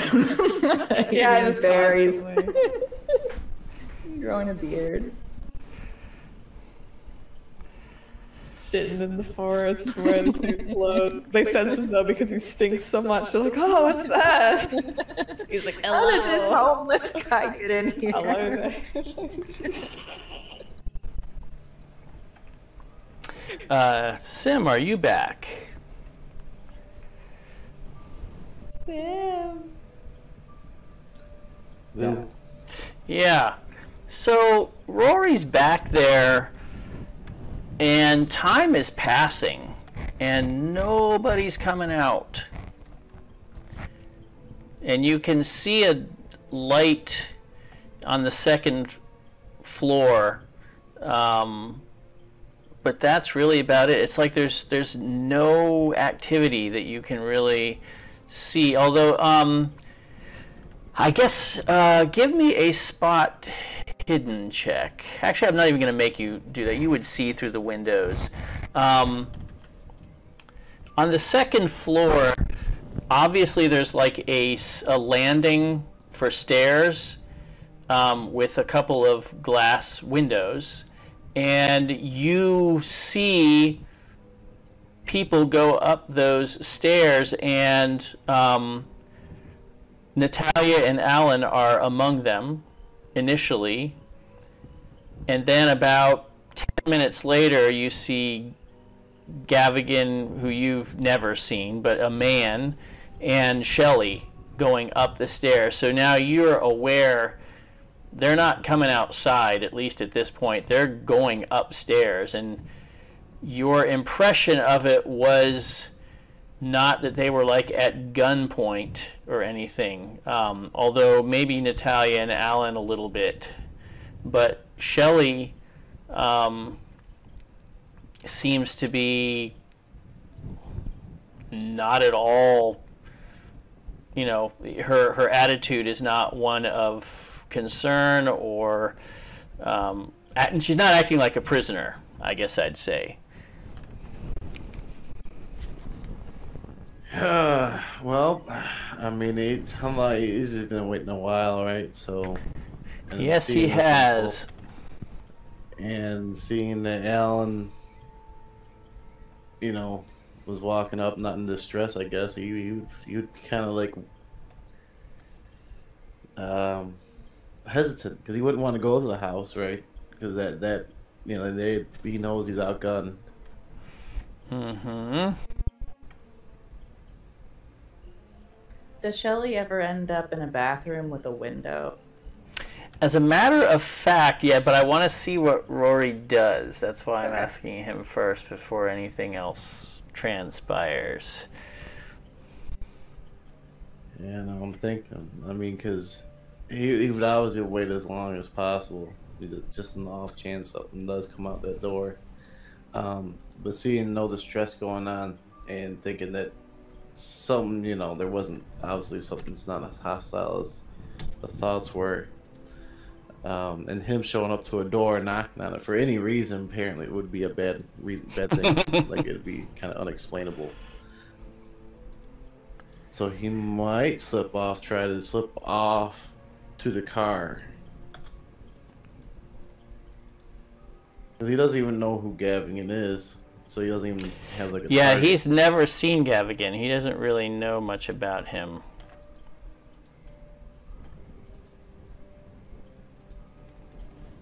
So you're saying he's going to kind of circle back around and back out down to the road? Yeah, he doesn't want to, because whatever they got going inside seems to be working for him, right? Like, the only thing, him showing up for, like, because there'd be no reason why he'd be out there at all. Okay. So you head back down the road. That's what you're doing. And once you get the car, what then? Wait. Okay, so you're kind of waiting to help them get away. How long do you wait? Let's just assume they never show up. He's in the car. He's not. It's not like the most uncomfortable thing in the world. He might just sit there and then even wait till the next day to see if anything's moving in or out of the house, coming down the gate or the path or anything. Okay, so if daylight comes, he's going to consider then maybe getting himself to a position where he can sort of look at the house from a distance and see what's going on, if he can see anything from there. I'm going to assume you have a pair of binoculars in the car. We'll just say that, even though I don't think anybody ever mentioned them, but we'll assume you do. So you could probably find a place where you could kind of at least watch the entrance to the causeway. It would be a little challenging to see much of anything through the trees of the house. That's kind of purposeful, but you could certainly do that.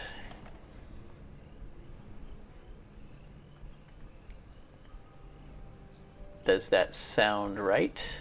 Yeah, I mean... Okay. All right, well then let's cut inside here.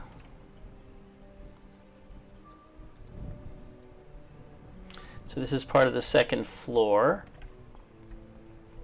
Natalya is in your old room, Shelley. That'll be interesting. With Alan. They've just kind of not exactly roughly shoved you, but Magnus, he wasn't very gentle when he kind of, thrust you two into the room here and then shut the door behind you. And you could, Natalya, you could hear a key being turned in the door's lock. How aware is she at the moment? I would say she is rapidly becoming more cogent in her thinking and aware of her surroundings and realizing, I don't know if she realizes exactly what happened, but remembering that she was in a really bad way and all of a sudden seems maybe not to be anymore. Yeah, she shoved into the room. She just looks around and slowly she looks down at her own stomach, remembering the feeling of worms squiggling in her stomach. Seeing there's just blood now, the tissue's healed, and she just looks at it with wide eyes. What happened? What did you do? Alan just slumps against the wall after kind of helping you to the bed. He only kind of is half able. He looks really tired and weak, and he just collapses with his back against the wall there and kind of slumps with his head down. She kind of rolls off the bed onto the floor and just pulls herself to him, getting up next to him and holding his face, looking at it, looking down at the aged skin, wrinkles that have formed on his forehead, his cheeks, by his eyes. And just tears start to form at the edge of her eye. Ellen, what did you do? What did you do? He says, "Are you all right? Are you all right, Nat? You're okay." She just holds him and starts sobbing and actually tries to pick him up as best as she can to bring him onto the bed as well. Yeah, he kind of struggles to his feet with your help. And doesn't actually put up a fight when you put him in bed. The bed is big enough for two people, but it's small, a little small for two. But he just kind of he curls up, and like within the space of a minute or two, he's fast asleep. She pats his head, looks down at, and afterwards she's getting a bit more lucid at the moment. She actually, not knowing if Shelley meant for all this to happen, not expecting anything like this, she actually goes to the door and just starts pounding on it with her fist. You hear a key turn in the lock, and you see, and the door opens, and you see Magnus's shotgun aimed in your general direction, and you see Arthur standing there, and he's got his arms folded. Oh, I'm sorry. I'm not used to, I'm doing push to talk. Okay. I'm doing push to talk, and I'm totally forgetting something. I'm not used to it. The door opens, and you see the shotgun of Magnus's shotgun pointed in your direction, and Arthur standing there with his arms folded. And he says, "This won't do, young lady. This won't do at all. You'll behave yourself, or you'll be taken down to a cell right now." Natalya, as the door had opened, she reeled back to clock Arthur, seeing the shotgun. She shudders. She puts down her fist.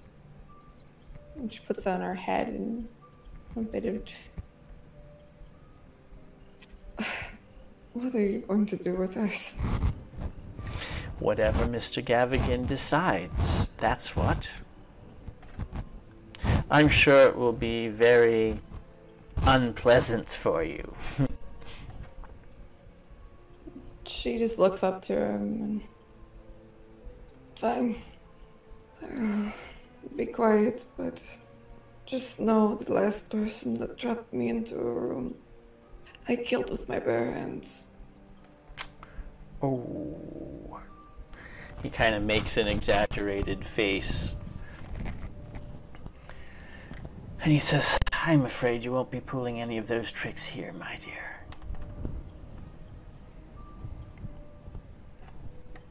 We'll see. She just turns around and... I suggest you get a good night's sleep on that comfortable bed. You might not ever see a bed again. And he closes the door behind you and locks it again. She'll make her way over to Al, kind of allowing herself to break down as he's sleeping. She just lays next to him and holds him, cries until she falls asleep as well. Okay. over in the main bedroom there, Shelley, you realize you have seen his other room on the 3rd floor, but this actually looks more like what you would have expected the master bedroom to look like. Obviously, this is where he normally resides. She walks into the room and looks around and looks at Gavigan with kind of a questioning eyebrow. And you can see that Kinnery is on the telephone. And he's saying something. He looks up and kind of nods at Gavigan. And he says, and you can hear him say, "You'll be sure to call as soon as you get any more information. You understand?" And then he hangs up. He stands up and straightens himself up in his suit, and says, "I can. Would you like help? Assistance preparing to retire for the night, Mr. Gavigan?" And Edward says, "No. Ms. Franken is going to take a bath, and then she can do the assisting." He smiles. And Kinnery says, "Very good, sir." And he... Shelley looks down like she'd be blushing, but really she's just horrified. Even with your head down, you can feel Kinnery's gaze on you as he walks by. But he doesn't slow, and he goes to the door and exits. And as he opens the door, you can hear the sound of bath water being poured into a bath.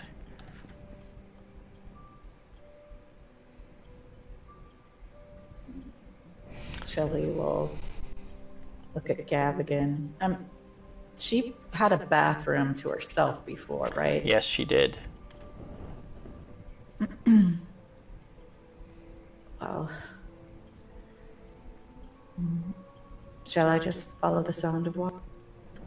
He says, "Oh, yes, of course, forgive me, my dear." He goes to the door and points to the door here. He says, "That is our bath."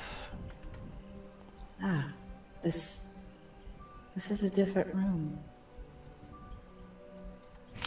Yes, this is the master bedroom. That's where we'll be staying. Oh, I was a little confused. It's not the same as where we were last. Gavigan says, "When you last were here, my dear, it was under very different circumstances. You were an unwilling guest, shall we say. But now, you're home." She tries to smile at that, puts a hand on his arm, says, I'll return shortly. Of course.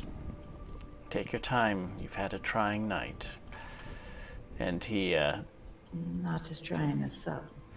And you see Dorothy coming out with 2 empty pails, and she says, "I'll be right back with more hot water, miss, but I think you can get in now if you'd like. I'll be back to assist you." Of course, please.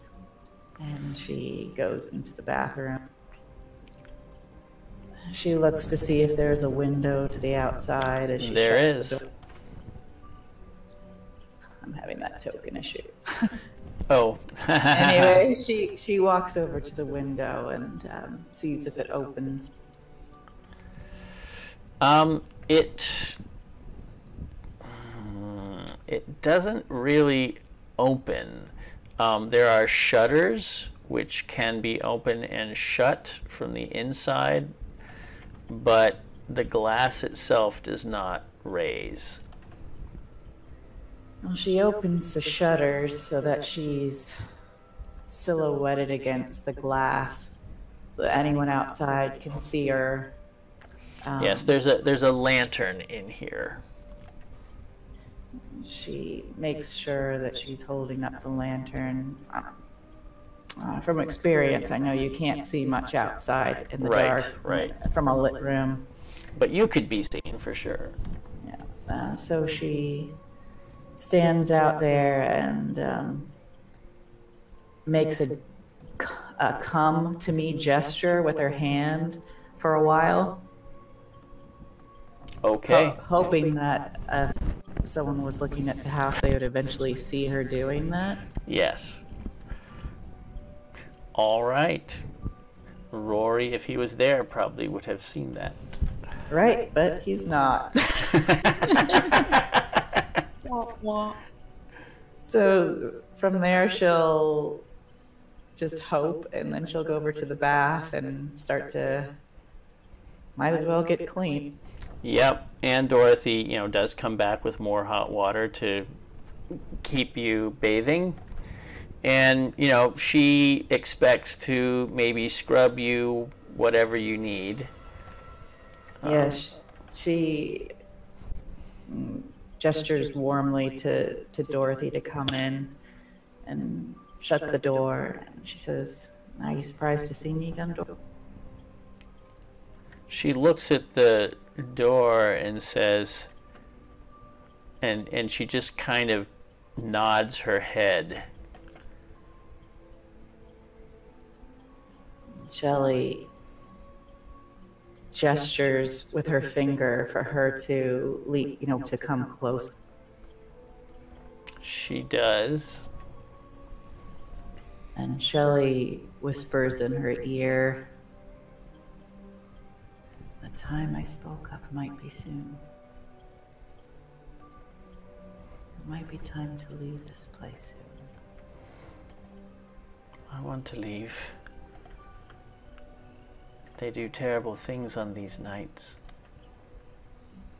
Shelley smiles at her, "But not tonight." I wouldn't know. I'm always confined to my room. I just want to make sure she is speaking low enough that no one could hear it through that door. She is.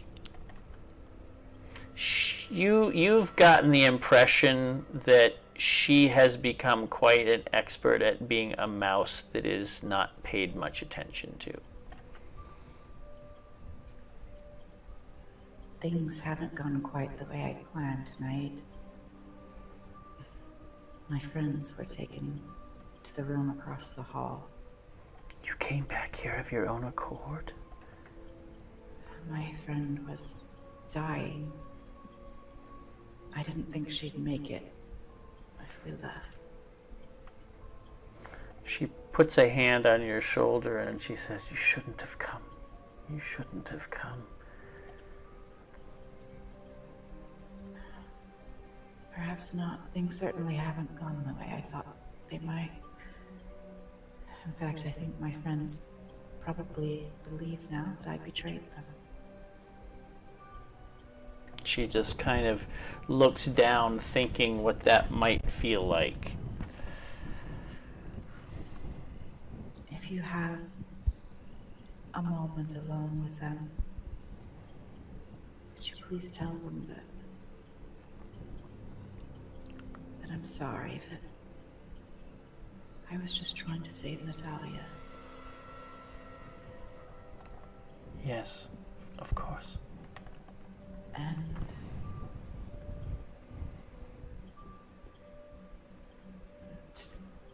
tell him as little as possible, perhaps. Claim that they're dazed. The older gentleman? He was... Yes. I'm not worried about him. I don't know, just... tell Natalya not to give up hope and not to give up on me. I'll try. And she reaches out and she squeezes Dorothy's hand. She says, "I had another reason for coming back here." And she kind of looks uncertain, squeezes your hand back, and she says, "What?" Shelley shakes her head and kind of smiles sheepishly. You silly. Oh. Oh, no, no, no. Oh, that's very kind of you, but as I said, you shouldn't have come. Terrible things happen here. I know. And they won't stop unless someone stops them. But how? How do you plan to stop him? She looks out the window and she says, "We might not be as alone as it appears." And she kind of follows your gaze out the window, and she says, "Did you tell the police?"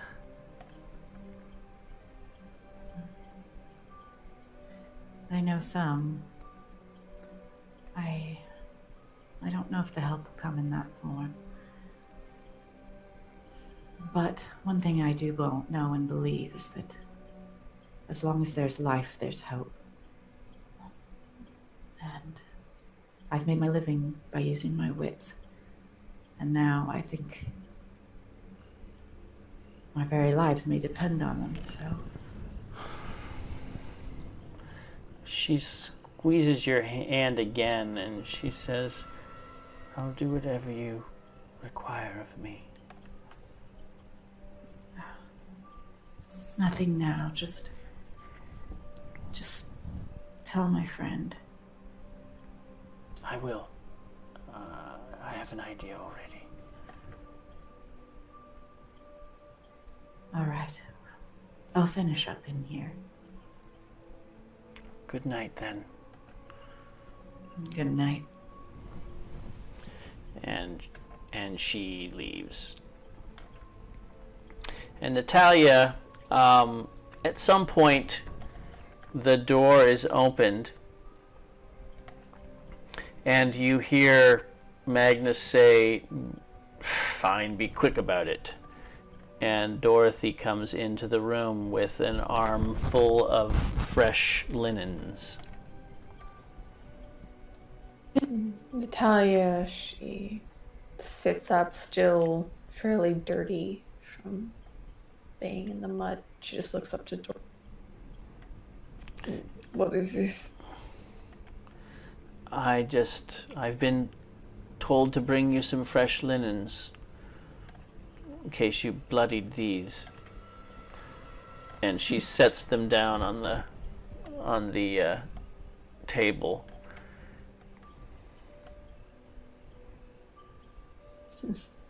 Yes, I don't think much that fresh linens will do. But, thank you. She looks over her shoulder briefly, and she can see, and you can see, that Magnus's attention isn't exactly in the room. The door is open, and Dorothy just kind of quickly leans over and whispers to you, "Your friend Shelley asks me to tell you that all will be well. She's with you, and will do everything she can to get you out of here." Natalya just takes a sharp intake of breath as she closes her eye. Fine. Fine.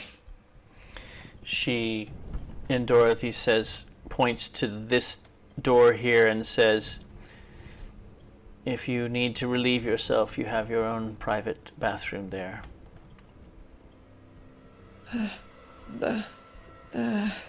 Thank you. Dorothy can see Natalya is still very unsure, but she looks over to the washroom and she actually gets up before she just looked down at Alan sleeping before kind of moving over to the bathroom area and getting Dorothy one last look before going inside. She kind of gives you a. You can see she she looks at you and sort of sticks her tongue out at you like in an exaggerated way, and then looks at Magnus and kind of smiles.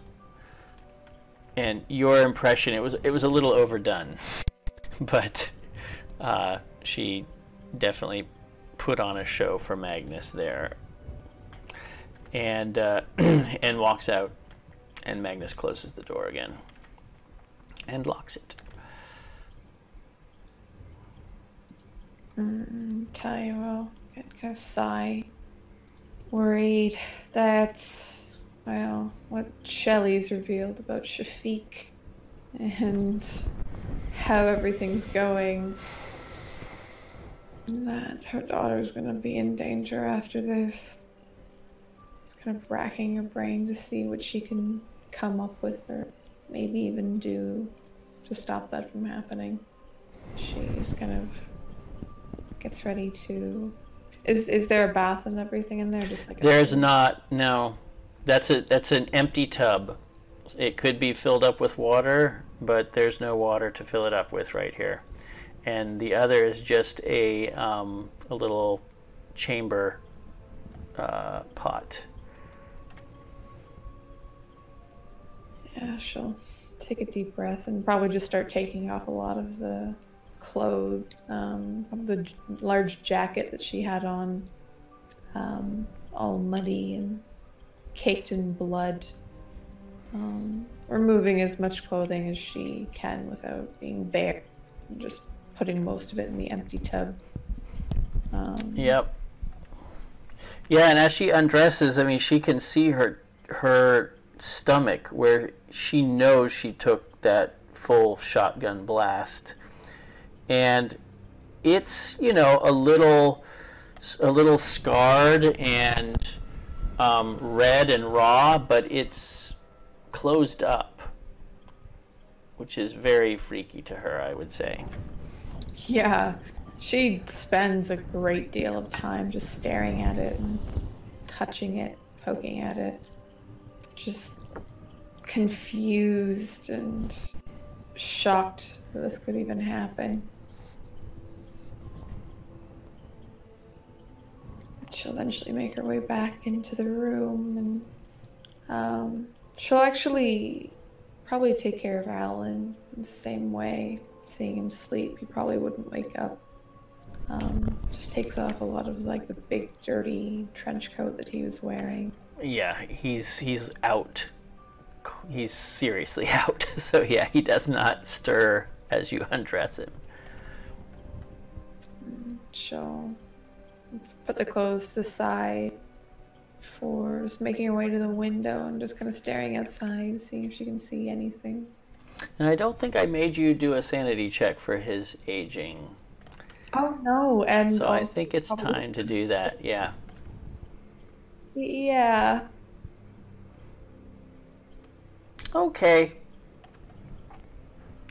Upsetting. I'm going to actually cost you 1 point just automatically, but it would have been worse. I would say that would be a great shock, but with a success, I'll ding you 1. Yeah, she's pretty horrified by the whole thing, but she's seen this before. Seen it sort of missed, and Benjamin's wife, even seen it on her arm as it aged slightly, and she actually looks down to her own arm to look at that. Yeah, it's remarkably similar, the effect. Yeah, she just looks to Alan again. And there's just this look of regret on her face, even bringing him along, meeting him in the first place and dragging him into all this. Gives him a small kiss on the forehead before crawling back into it, knowing that they just have to trust Shelley at this point. Yep. Okay, Shelley, you are done with your bath.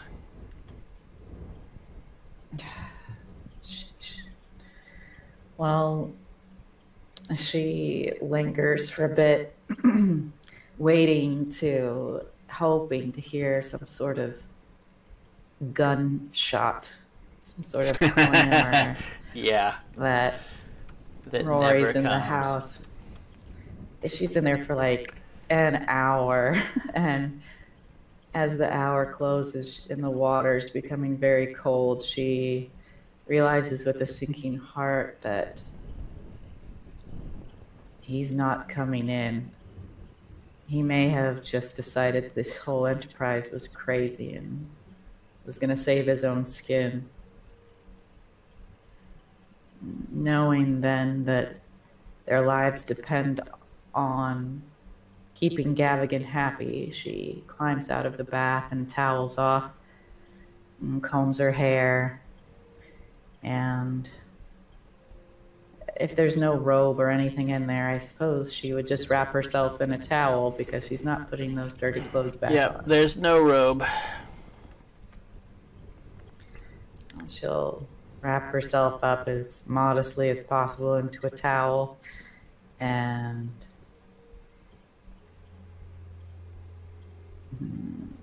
just head out and walk back. She do can the prisoner's death row march back to the room. She can see Gavigan's bodyguard sitting in a chair. He looks a little drowsy. When the door opens, he looks up. You can see he's got a big knife on his belt, but no firearm. He just kind of stares at you. It makes you a little uncomfortable. It may be a somewhat inappropriate stare, and he just kind of, follows you as you walk around. His eyes follows you. You walk around and go through the door into the bedroom. And Magnus was still outside the other room, and he was armed, correct? Yes, he's also sitting on a chair. He looks like he's kind of drowsy also, and he's got a shotgun leaning against the wall next to him.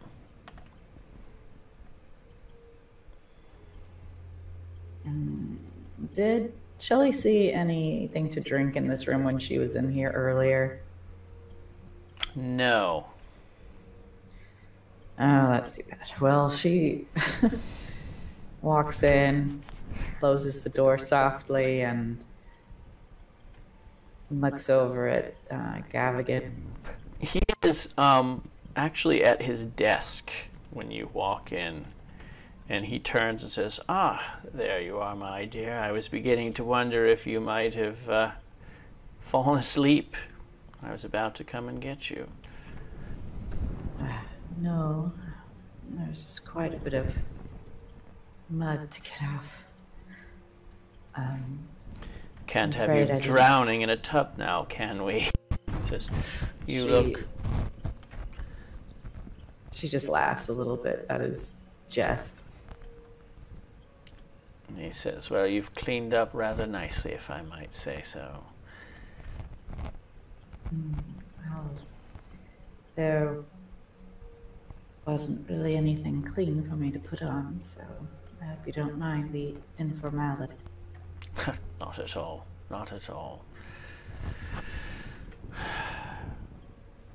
He says, "I think you look like you're looking forward to a good night's sleep. You have certainly earned it, my dear." And he gives you a kiss on the forehead.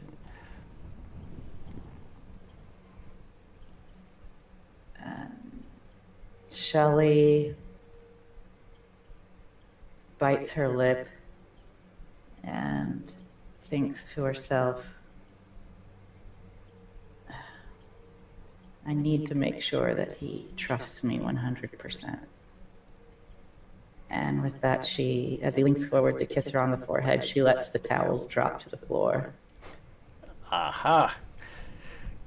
He kind of, when he's done kissing your forehead, he steps back and takes you in, and he looks a little surprised and arches one of his eyebrows, and he said, "I had assumed you would be too tired tonight."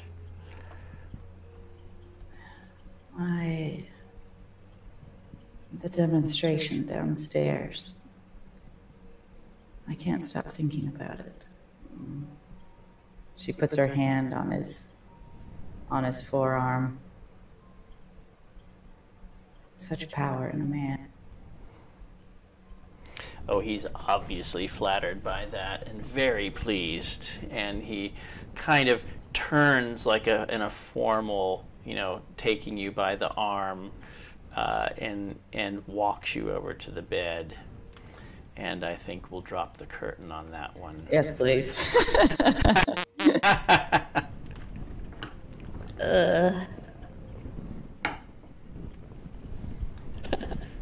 Too many nights of I'm too tired makes a man unhappy. So.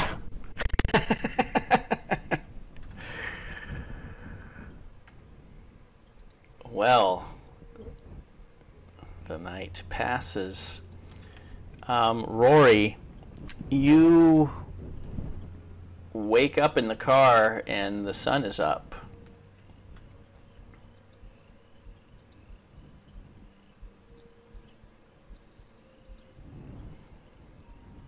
If you are still here.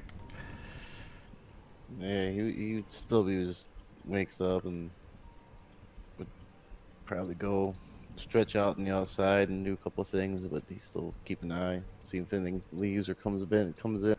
More importantly, leaves. Okay, so yes, in the morning, you can see a car drive out to the causeway from the house. And the two guys that you saw with the flashlight, sort of, they get out, and you can see, the car has long burned out. You can see that they have to get the car off the road a little bit so they can get past, and it takes them about an hour between kind of using their car to push and with the help of trying to put it in neutral, if that even, it doesn't seem like it's working very well. They eventually sort of manage to push it off to the side enough that they can get past, and you can see as you follow them with your binoculars, they head down to the town, Walton on the Naze. All right. He's gonna follow him. Okay, so you drive into town. Yeah, he's gonna see where they're going. They go to, it's not a very big place. You're guessing the population is maybe 500 people. And they stop in front of a cottage and get out, and you can see as they walk up the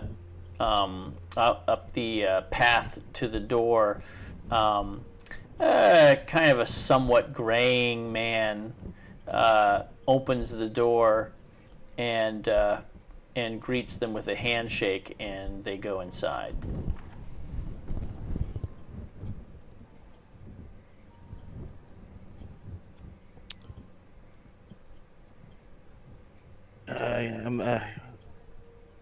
Rory would probably pull over within sight of them.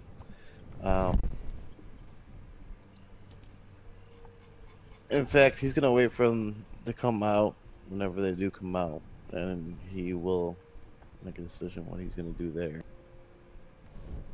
Okay, they're only inside, I would say, maybe half an hour,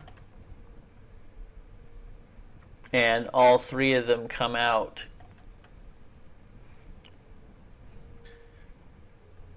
All right. When the two get close to their car, he's gonna actually walk up to them. He's gonna get out of the car and walk up. Yep, all three of them are heading toward the car. Perfect. Those two guys just kind of look at you but don't say anything. The other guy says, oh, good morning to you. Ah, good morning. Jack, I couldn't help it. Wouldn't mind if I bother you for a second. I'm having some issues with my car, and I don't see a lot of people up yet. He looks at the other two and he says, why don't you boys go on ahead? I'll help this stranger out here. And he says, what do you think's the problem? I'm not sure. It's not starting. Hmm. Not a mechanic. Drove up here. I used to come up with the family years ago. He says, well, lucky for you, I'm a bit handy with vehicles, machines and such. That is a relief. Thought I might have been stranded here a little longer. And he follows you to your car. He says, I'm Constable Jenkins. What's your name, fella? Oh, people call me Philip. You could call me Phil.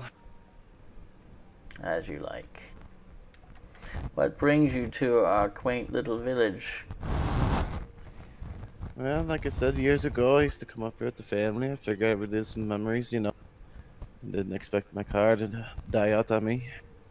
And what'd you say your family name was? I might have known them. Lived here all my life, you see. Oh, they didn't live here. They used to visit. Ah, But- well, no matter then. So what do you think it could be? He lifts the hood, he folds it back and looks inside. He says, and he's poking around, hey honey, and he says, huh, why don't you give it a try so I can hear what's wrong? Maybe that'll tell me something that's wrong. Oh, do you think that would help? Well, just give it a try to start it up. It doesn't work. You say it doesn't start at all. It makes a few clicking sounds. That's about it. He goes to the crank and As he's looking into the car, Rory's gonna draw his gun on him. okay. Perhaps if you get in the car, maybe it starts, huh? Oh, I see. He looks at you and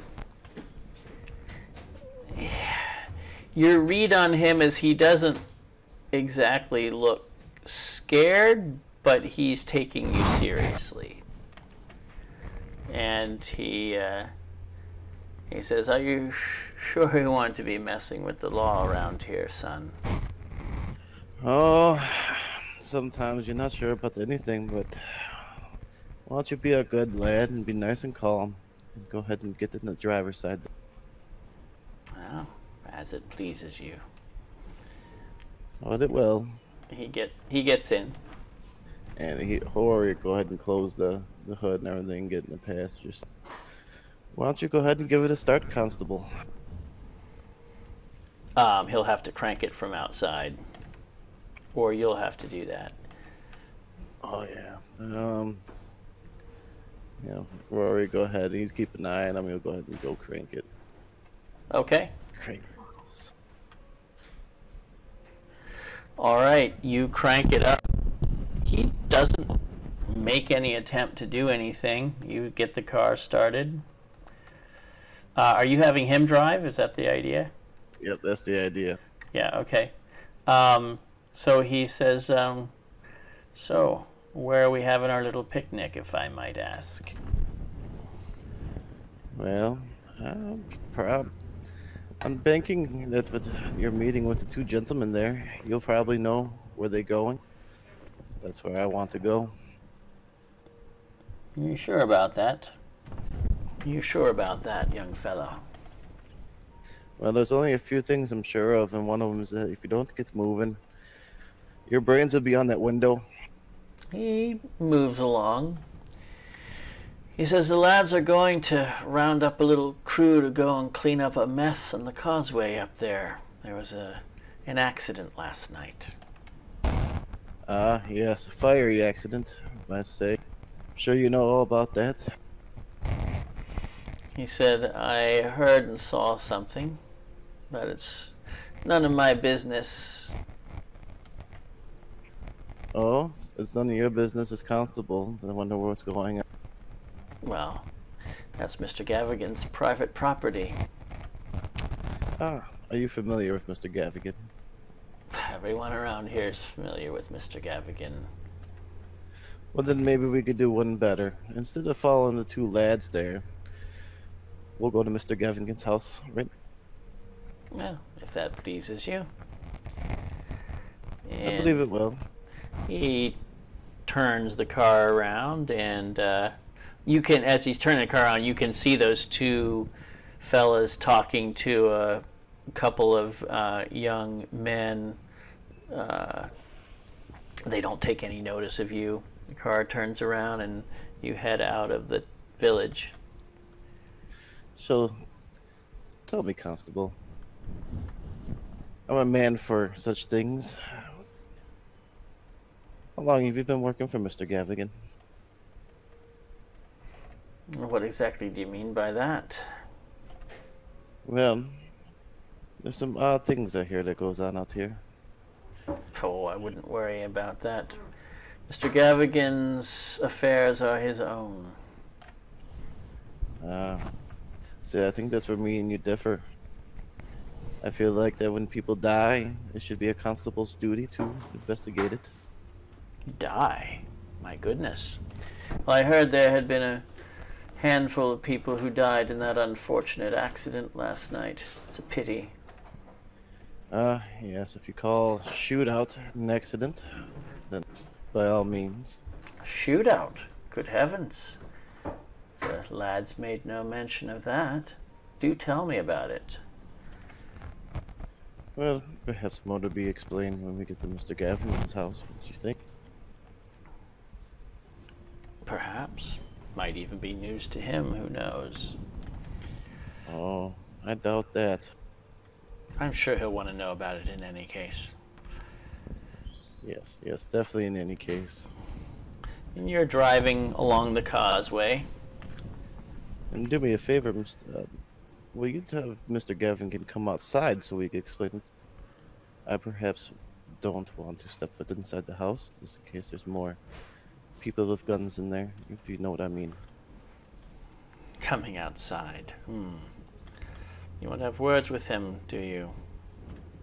I'd like to meet the man myself. I see. Well, I can certainly ask.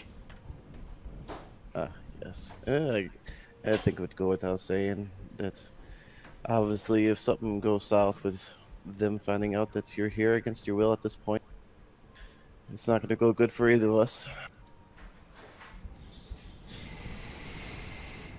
I've known Mr. Gavigan a very long time.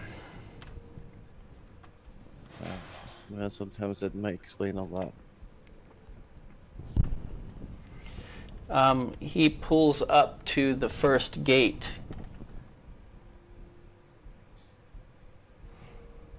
He says, the gate is most likely locked and I don't have a key. Oh, well, I do believe I do have a key.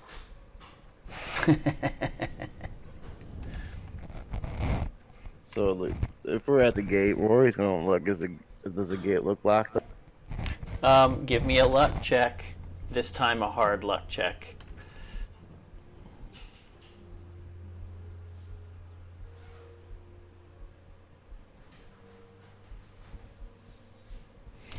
Yeah, it is locked.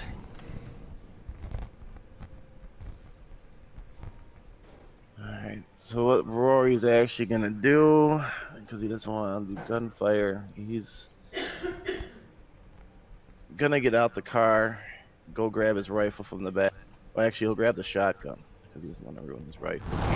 Mm-hmm. And he's gonna go beat the lock. Okay. Just make a strength check for me in general. This is just to see if anything bad happens. Yeah, okay. No problem. It comes off on the first smash. And then keeping his eye on the constable, Rory's gonna go ahead and throw open the gate. Okay. Get back in the car. Told you I had a key. He's gonna wink at him. Yes. Very useful, that. And he drives in. And you come upon the second gate. This one is not locked. Rory do the same and go ahead and open it. Alright. He waits to let you back in and drives up. He does not seem terribly concerned about any of this. Well, here we are. Shall I go and knock? Yes, if you will. And Rory would get out with him. But he's Okay. at this point he's gonna keep the gun, his handgun in the pocket in case he needs to pull. Okay. He goes to the front door and kind of pounds on the door. And a man comes to the door. And he says, "Oh, Constable Jenkins, what are you doing here? You hear about the cleanup?" And he goes, "Actually, there was a young gentleman in town who wanted to speak to Mr. Gavigan, if he doesn't mind." The guy kind of takes a look past him and looks you over. Rory will give him a smile. Well, Constable, you can go ahead and tell him my name. What name did you give Philip? Yeah. He says his name is Philip. But you can actually tell Mr. Gavigan that Inspector Abbott is here to see. Inspector who? Abbott? Abbott? Yes. It's concerning the mess out the front gate here. The constable looks at you and he says, "You're an inspector, are you? Very odd. An inspector pulling a gun on an officer of the law. Unusual, to say the least." Yes, it would be unusual, wouldn't it, Constable? How odd that an inspector has to pull a gun on a constable. He looks at you. He says, "Odder still that an inspector would come all the way out here by himself. Well, I'm sure it's no problem at all." Well, perhaps me and you are in the same game. If other people were with me, other people would know about this now, wouldn't they? The man at the door lets the two of you in and takes you to the sitting room and bids you wait there. Rory's not, of course, not going to say he's going to stand. Still has his hand in his pocket, kind of standing next to where the constable would be at. The constable just looks at him kind of with a smile, and kind of plays with his mustache a little bit, and his sideburns, his big mutton chops, and he says, "From London, are you, perhaps?" Actually, no. Your accent puts you from Ireland, but I don't know many inspectors from Ireland who'd be out this way. Well, it's a very unfortunate amount of circumstance. But let's just say we're not sure how many in London we're going to take. The less involved, the better for me, if you understand what I'm saying, Constable. If you say so. let's just say these rich people always have to have secrets to hide, and I just happen to stumble upon them. I'm not quite sure what you expect to find here, Inspector. But I expect Mr. Gavigan will satisfy your curiosity. I should hope so. And after a couple more minutes, the door to the sitting room opens, and there is a well-dressed gentleman there, followed by another well-dressed older gentleman. And that is where we will stop.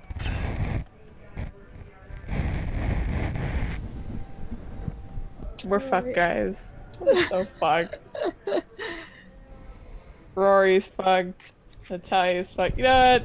I'm already just like planning on it. It's like, oh, I'm just gonna talk all about. Is it Shafiq? She didn't say they were working for Shafiq. She doesn't know that. I don't know what you talked about in the Yeah, other room. Natalya does not know what Shelley's discussions have been. And the thing is, like, when's the deadline again for us to kill him? Wasn't it today?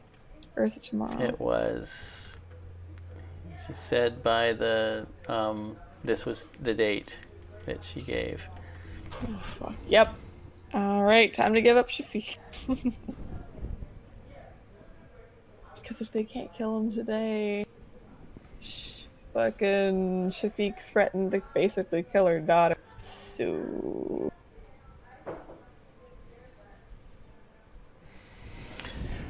Yeah, I know, they're all kind of fucked at this point. It's like, please take care of her, Gavigan. I'll help you. Are you kidding? Shelley made the ultimate sacrifice. I think Yes. Alan made the ultimate sacrifice. Just like... Oh, did he fuck Gavigan? No. Yeah, but now he's old. So you still have your youth. Well, give him the choice. See which one he picks. I feel like he might choose banging Gavigan. And you saying he's not very picky? I'm saying that he'd probably rather be young. Well, she didn't know that was gonna happen.